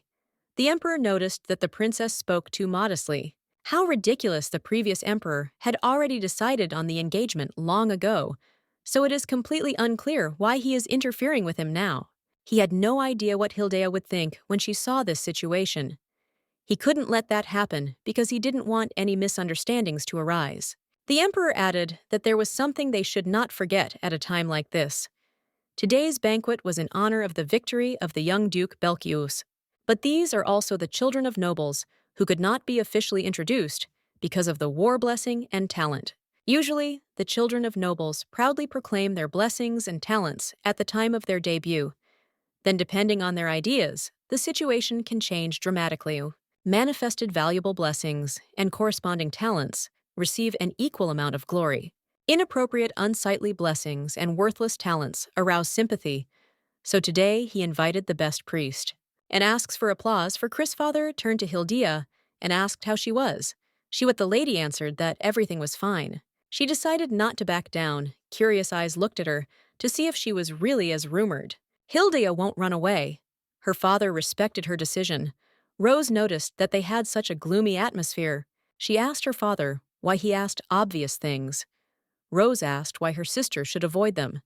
After all, she sparkled so much. Hildea is very grateful to her sister, but the thing is, this is a big banquet hall, and she hopes that Rose remembers that. The man said that he held the position of high priest, and his name was Chris. He is very grateful to be invited to such a postal place. His job here is simple. The high priest was always entrusted with the interpretation of the blessings given by God. Thus, there is no one among the nobles here who knows their blessings and abilities better than he does. The atmosphere has changed. It feels like everyone is taking an exam. Although that's natural. There are those who have no blessing, or those who want to flaunt it like Hildea. Hildea's sister took her hand and told her everything was fine. Hill asked Rose if she was nervous. The younger mistress didn't even know what to be nervous about. Her blessing and ability were meant to be appreciated by others. Hildea noticed that her sister was so brave. In that case, her sister thought that she loved her and she confirmed it. Hill noticed who it was. A piece of cloth with the names of the girls and boys making their debut at the event. Just like they had been taught in etiquette classes. Rose asked with displeasure when he would call everyone. Hill told her sister to be quiet. Rose told Hilda that it was such a terrible tradition, and she would fall asleep while the high priest read it. Hildea felt like she had just made eye contact with the high priest, but maybe she was imagining it. The father came up from behind and told his daughters that they would be called at the very end. Rose noted that, in that case, they had plenty of times. Rose asked if she could step away for a moment to fill her stomach. She said that the salmon here looked very appetizing, and she couldn't even drink water properly because she had to put on a dress. Rosariel also noted that it was no different from Torture Hill, noted that my sister never misses a chance to make noise. The Empress had absolutely no idea what the outcome of the blessing and abilities were, because her son was pushed into the background. Besides, those people are drawing too much attention to themselves, the Hillingtons. They say the Detroiters want to break off the engagement too. If the news of the wedding of Hillington and Belcayus caused the Emperor's relations with them to become distant people, said that the ladies of the duchy seemed to be nothing special. Who will play into the hands of the Empress? The lady said that nothing can be done about a person's feelings. Even if it is a natural daughter, the existing hatred will not go away. She just wanted to say it. The Empress remarked that Madame had better refrain from such conjectures. But she did not understand at all how the Duke of Hilton could have such a different attitude towards the twins. He has been talking to his second daughter for some time now, but not to the other. If the handsome Duke of Hillington does not feel that way, he has a reason for it. Gabriel remarked that Madame would do well to keep her mouth shut. The lady did not understand at all what kind of rudeness he allowed himself to be in front of the Emperor and Empress. The Duke remarked that Madame herself seemed to mistakenly imagine herself to be an empress. In that case, in front of him, when he already clearly sees everything before his eyes, she cannot insult the family of his precious bride. As they all know, he has a bad character. If he did not go beyond the limits, he would not be called the Phantom Duke. So the lady must watch out for that talk. Even the Empress's piercing gaze will not make her object to him. Otherwise, this mad Duke will take her life. The High Priest called the Hillington sisters those sharp looks, especially the look of the one who watches more closely from afar. It must be Princess Rafia. Hildea didn't even notice how she pretended to know him, but he understood everything. By the way, this scene seems to be the most important in the original story. The scene where listening to Rose's blessing, the expressions on the faces of the people watching changed. The changes were especially noticeable on the faces of the Empress and Princess. From a girl who can be removed at any moment, she has become a powerful barrier. Hillington Rosariel is in full bloom. Now everyone understands why, when they see her, they have such a reaction. Hillington Hildy, no certain destiny. Many did not understand what it is. Many blessings. It's okay, Hildea was prepared for this. Many people thought it meant being like a dead person. Rose was angry, but Hildea told her to control herself and suggested that she just walk away silently. They may well consider her a dead person, but during this time, she has tested her strength. She can heal a wounded bird. The trees and flowers in the garden grow well thanks to her power. And she made Gabriel's heart beat again. So I'm not a sinister blessing at all. Rose added that everyone is a coward, and her sister must not listen to their words. Now that the blessing announcement is over, the emperor tells everyone to enjoy the banquet as much as they want. Rose said that on the first day they would just eat and have fun, and on the second day they would dance. The real debut would be on the second day. Hildia said that tomorrow her sister and Gabriel would dance. But Rose interrupted her when she saw the limited edition chocolate from the central square of Rochampille. Rose told her sister that she would go and eat it so that everyone wouldn't take it, and said goodbye. Hildia hoped that her sister did not speak in that way and did not mean that they would now see each other at home after the banquet. Someone called Hildea. Without even looking back, she could guess whose graceful voice it was. Princess Rafia, the evil girl standing between Gabriel and Rosariel. But seeing it with her own eyes, it's an aura that can't be underestimated. Hill didn't even know what to do now. She came prepared to protect Rose, but she didn't think that the final boss princess would come personally. She greeted the princess, and she introduced herself as Hildea Hillington, greeting the noble lady of the empire. Just watch out, not accepting the greeting means she doesn't respect her. The princess was very curious about how she would react to this. Father talks to high-ranking nobles. Rose was captured by noble ladies. And Hilda doesn't have to worry about that because they are listening to Rose's stories with great interest. She just has to be careful. The ladies said that she had no self-respect and did not understand how one could be so impudent. Hildea decided that she would not react in any way. After all, she wanted to see her reaction, but it would only make things worse for her if she got angry or cried. She is the real villain of the novel and a person with a scary aura. Rafia said that she has excellent manners, simply impeccable. Emperor Detroit is a cruel man, but has amazingly powerful abilities. Thanks to this, despite the Empress's efforts to increase her power, the Emperor's power was much stronger. Hildea informed him that he was of high rights. Benjamin was delighted that she thought so too. For some reason, this sad voice makes Hildea feel even more sad. Benjamin added that all the people around him, who were like birds in a cage, had the same reaction. However, Hildea is different, the lady asked what he meant. She did nothing but offer her hand when he fell and share her handkerchief. Benjamin began to talk about the handkerchief she had given him. Hildea asked what had happened to it. He is very dear to the prince, and Benjamin was touched at that time. He was not even the crown prince for her. He was just a man from a small family. But my lady showed him kindness, and this is the behavior of one who is indifferent to blessings and the presence of abilities. Hildea was shocked that he was behaving like this just because of a scarf. She thought it was too hasty and too far-fetched. His Highness Benjamin should know when to stop. In her heart, Hildea doesn't want her powerful mother to put pressure on her later. Hildea pointed out that it was just a handkerchief. Anyone would have done the same, but Benjamin didn't think so. No one he knew would come near or help a guy from some pathetic noble family. In fact, not even his mother. Hill didn't even know what to make of the heavy atmosphere. Benjamin noted that he heard her blessing. He didn't care at all about the reactions of others, but for him, she was the most brilliant and shining like the sun. But Hildea disagreed with him and noted that His Highness seemed to greatly overestimate her. Benjamin said that he was not overestimating at all. If she didn't mind, he would even like to be friends with her. He offered her a personal invitation to a hunting competition and asked if she would mind.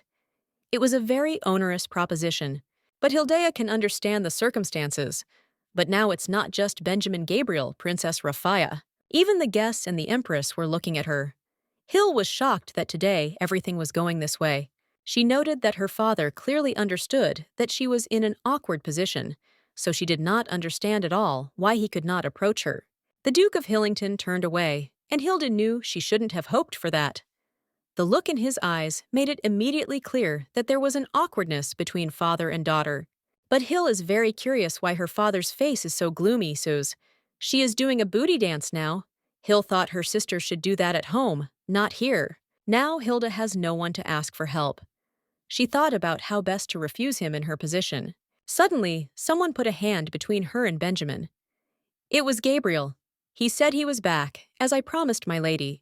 But he wondered if milady was acquainted with his highness.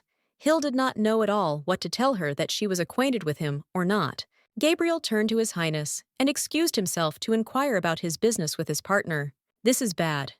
It is not good at all that the average principal is showing interest in Hill.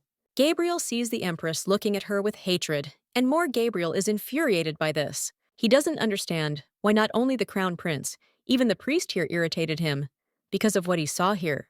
For the first time, other than Rosariel, someone looked at her so softly. Why and when? The priest must have seen her when he was giving the blessing. In that case, he has no idea where she met the crown prince. And what kind of handkerchief is that? Benjamin asked if Duke Belchius should explain himself to him before asking him such a thing. Crown Prince Benjamin's society thinks quite well of him. He is a calm, reasonable prince who always listens to his mother. But this look is completely different. Gabriel bowed and said that he had rushed and made a mistake in front of him. The Duke would be grateful if he would kindly forgive him. The prince added that he had asked him a strange question. Milady only entered into a dialogue with him, so he does not understand why he was in such a hurry. The Duke knows that it is impolite to leave his partner alone. The imperial palace is extremely large, and there are many people attending the banquet today, so something unexpected might happen in a place like this. So he should get out quickly. The Duke's words are quite mysterious to Benjamin, because at a banquet, one can freely conduct a conversation with anyone. It's like he thinks the prince won't be able to protect my lady. That can't be true. But Duke Gabriel thought it was possible. His Highness holds a noble position. But suddenly, he starts talking to one of the girls at this banquet. So it can attract a lot of strange looks. Benjamin asked what he meant by strange looks. Gabriel gave an example of the changes in the soul of a man who treasures his son so much. It seems he did not discuss his actions with the Empress in advance. In any case, it is not favorable to stay here. Hill must be taken to her relatives. Benjamin turned to milady. Gabriel remarked that he was a sly bastard. Pointing at Hill, he left him no chance to answer. Benjamin asked to be allowed to ask a question. Gabriel wants to take her away from here. Apart from his jealousy being near the crown, Prince is dangerous. Obsession, his expectations and hopes which he clings to, he simply wishes for Hilde. Usually such people exhibit behavior beyond the limits of ideas. We need to get out of here. Hill allowed the question to be asked. The prince asked if it was possible that Duke Belchius's fiancée was Lady Hildea. This talk about Prince Benjamin being sincere is nonsense, because he knows about the current situation, and he is doing it on purpose. Hildea informed His Highness that this was not so, after which she took Duke Belchius by the hand, and she said it was true that Duke Belchius was the groom for the Hillington family. He had done the hard work to accompany her today. So she wants to reciprocate the courtesy towards her partner and asks for permission for them to leave. Hildea noted that today's conversation had been quite informative, and she was grateful that he had been the first to show her mercy. And she hopes that the prince will have a good time on the rest of the first day at the banquet. Benjamin understood her and noted with a smile that tomorrow there would also be a banquet, and they would see Milady Hildea again. It was finally over. The atmosphere was poor. Gabriel looked like he was hunting for the crown prince. Even the prince seemed terrible at that moment. It wasn't just arrogance, it seemed to be Hildea's fault. He interrupted the conversation under the pretext of accompanying her. Now all that was needed was to stay close to the family, and to let go of Gabriel's hand. Maybe he felt uncomfortable because of her touch. Gabriel apologized to the lady and said that her hand was shaking. Hilda felt better, but she didn't notice how her hand shook. She thought it was just a consolation, without any meaning, but she doesn't understand why her heart aches so much. After all, it didn't mean anything. He was polite because of Rose's request, because she is her older sister. Gabriel asked Hildea if she knew His Highness Hill said that they had met by chance. If someone had threatened her, Gabriel might be able to help. But Hill said that wasn't the case. The prince had been extremely kind.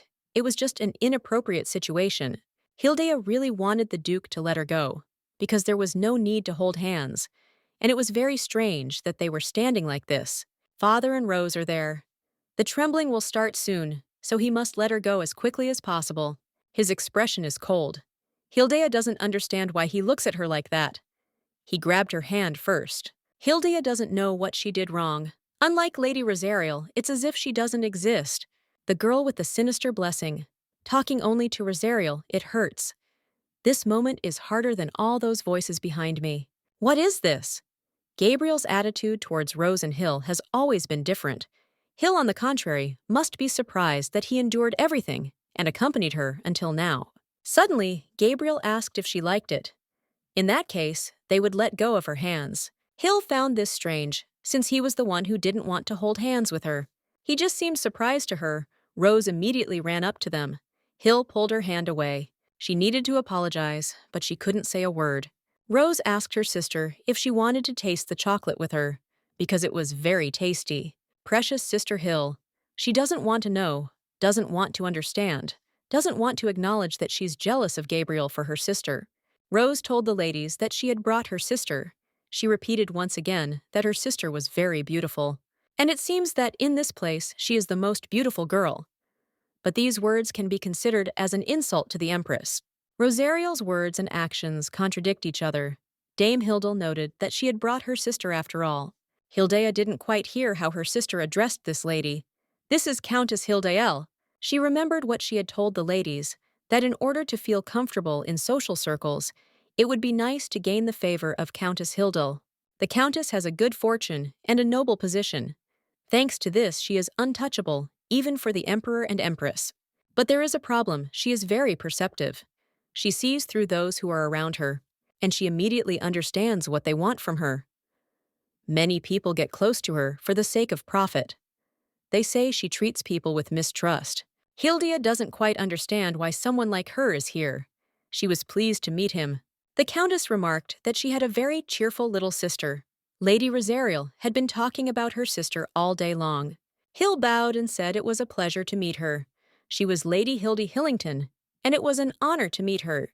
The Countess remarked that she seemed quiet and had a beauty that matched her elegant demeanor. Hill wasn't sure if she was criticizing her for her silence or if it was a compliment. She thanked her anyway. Rose dragged her sister along with her and showed her the most delicious dishes she had tried. She asked her sister to try it. It was something that Countess Hildel highly recommended. It was so delicious that you would lick your fingers. The lady remarked that it was so wonderful because they were on such good terms. The Hillingtons were blessed. The atmosphere is softer than before. Rose is like a talisman for the main character. My lady noticed that Lady Hildea was not easy to approach. She seemed uncomfortable with Lady Rosariel's eloquence. Rosariel told the Marquise Sionel that this was not so. It was just that her sister loved her very much. People said that they really had a very good relationship. Hilda was a little awkward at this point. Madame Sionel. She is the mother of one of the young ladies who followed the princess, and next to her is a lady close to the Empress. Whoever the opponents are, it doesn't matter at all to Rose. Dear Rose. Hildea doesn't understand why she feels so empty inside. Although they no longer feel awkward in her presence, something is wrong. Father spilled wine on himself. Hill was shocked as soon as he met her gaze. He spilled his wine. He seems to feel guilty about that change of partners. Hill wonders if it was her mistake. It's really so strange, this feeling of emptiness inside. Hilda's bedroom is the height of luxury. If she wants to call a maid, she just has to ring the bell next to the bed. It might be inconvenient since she couldn't bring her personal maids with her, but she had to accept it because it was for the safety of the imperial palace. Hildea didn't mind and remarked that the room was beautiful. She was grateful for the care shown to the Hillington family. Hill had assumed that she would be assigned the smallest corner room in her division by order of the Empress. But apparently, the Empress is not so selfish. Hildea asked if she could rest. The maid confirmed it. The imperial maids are always ready so the mistress can call them at any time. The maid also noted that while she was preparing for the bath, The maids would come to help her change into house clothes. If she needs something light to eat, what can she say? Eventually, the maid asked if there was anything else she was interested in. Hilda asked how far her little sister's room was from hers. The maid said that this was not so. Walking around the corridor, the first room she saw was the room where Rosario von Hillington was staying. And the maid also asked if she could show the mistress where the Duke of Hillington's room was. Hill agreed. She found out the location of her father's room, curfew. You have to be careful at this time, because the Imperial Guard is making its rounds. Something to be wary of in the palace. Hill thinks that everything is so strict in the palace. Living here is a headache. They sorted out the luggage brought by carriage from the Duchy Hill, can check everything. The maid asked if she should help with her clothes and preparations for the bath. Hildea agreed. Diane asked the gentleman what was wrong with him and what was bothering him so much. He supposed that the gentleman was upset, either because of the failure to accompany him or because Hildea was cold as ice. But Gabriel reported that this was not the case. Rather, it seemed that they were having a more friendly conversation than usual. They made eye contact and even held hands, although Rosario interrupted them at the last minute. And that red necklace on Hildea's neck was especially pleasing. He couldn't believe his eyes, but he understood that it was better to marry as quickly as possible, so that at least his soul would be at peace. Gabriel reported that the problem was in Benjamin's hereditary principle. Diane asked again, because he was surprised that the problem was not with the lady or the emperor. The Duke confirmed this, and noted that it seemed that Prince Benjamin was acquainted with Hildea. Diane believed that this could not be. The lady does not communicate with anyone, and the prince is under the wing of the empress, with only his personal knights and close associates always by his side. In that case, I wonder how they met. Gabriel ordered the knight to find out the details. Diane needs to know everything about the prince. He's definitely hiding something. The knight wondered if his master had noticed anything suspicious. Gabriel wasn't sure, but he seemed like a dangerous man, especially the way he looked at Hildea. The Duke is worried about this. Diane understood his order, but if he is going to keep remembering how he held hands with the lady, that means Diane can go away and take a break. Mr. Pass at the banquet talked. He must have looked at Lady Hildy 100 times, and he just sat there and waited for the gentleman. That damn chatterbox Dion! Gabriel gave his permission. It was already late, so he would wash up and go to bed early. So even if he feels lonely and abandoned, the master's heart aches from unrequited love, and he wants to see Lady Hilda, then he cannot be called, because he will go to Dreamland earlier. The Duke said that he will not call him, and he can go faster now. Suddenly, Gabriel noticed a note on the floor, in which someone invited him to meet at night in the garden. Hilda felt very stuffy. She remembered the maid's words that the imperial garden was very beautiful, but she should refrain from walking during curfew. She said so, but Hilda feels so stuffy that she simply can't stand it. She needed to get out. Hill wondered who she might meet there at such a late hour. The garden was very beautiful. There were beautiful purple flowers everywhere. Until now, Hill had not been interested in flowers and plants. Her gaze was directed at using abilities, especially this flower. It's the same color as Gabriel's eyes. Suddenly, unfamiliar and distant thoughts crept into her head. Today, he might appear to her in a dream again. Hill didn't think her heart would beat so fast. She heard the question about why they had to see each other here, after which the girl decided that these were just auditory hallucinations. But then she heard her sister's voice. Rose asked where else they could meet in this huge palace. They might be misunderstood when they exchanged letters. Hildea herself did not understand why she hid. It would have been better to just go out or run away from here faster. Hildea unintentionally overhears Gabriel asking why Rose called him. Rose was shocked that he was even asking. She was asking if there were any other reasons besides their relationship. Hildea was begging for her legs to move. She didn't understand why she couldn't muster the strength in her legs at this particular time. No, it's better to close your ears. And she mentally asks her sister to take her fiancé and leave. Rosario asked him if he liked it that way. Gabriel confirmed it. Hildea thought about just leaving.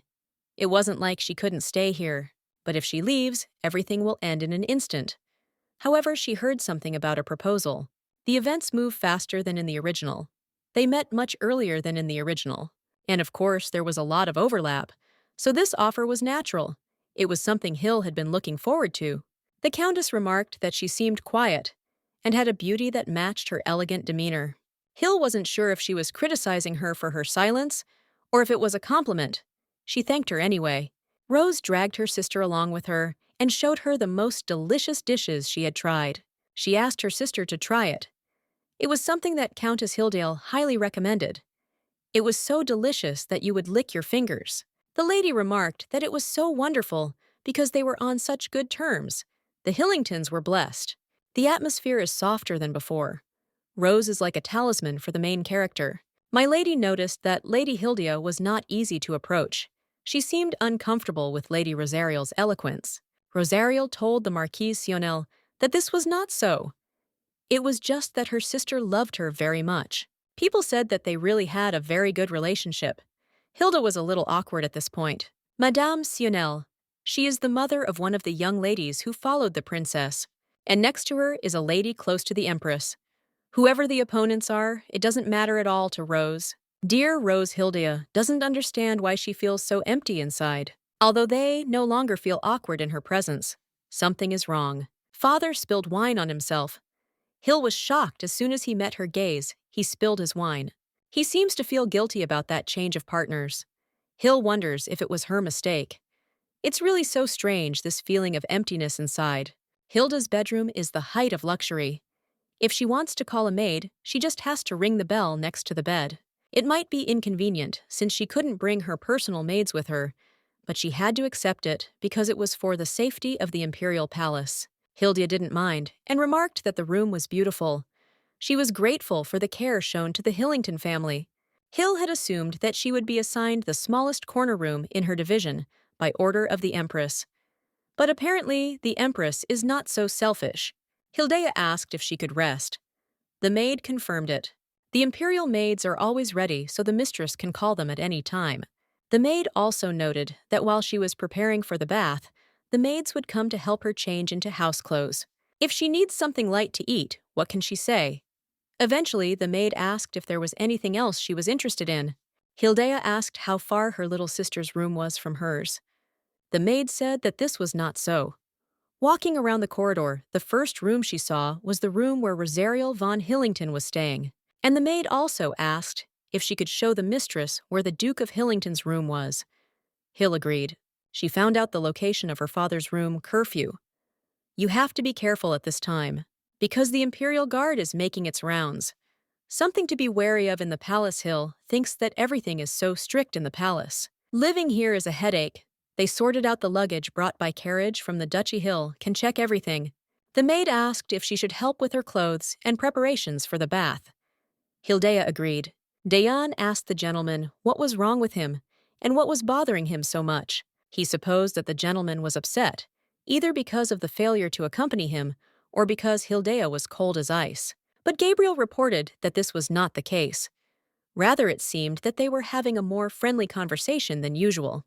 They made eye contact and even held hands, although Rosarial interrupted them at the last minute. And that red necklace on Hilda's neck was especially pleasing. He couldn't believe his eyes, but he understood that it was better to marry as quickly as possible so that at least his soul would be at peace. Gabriel reported that the problem was in Benjamin's hereditary principle. Diane asked again because he was surprised that the problem was not with the lady or the emperor.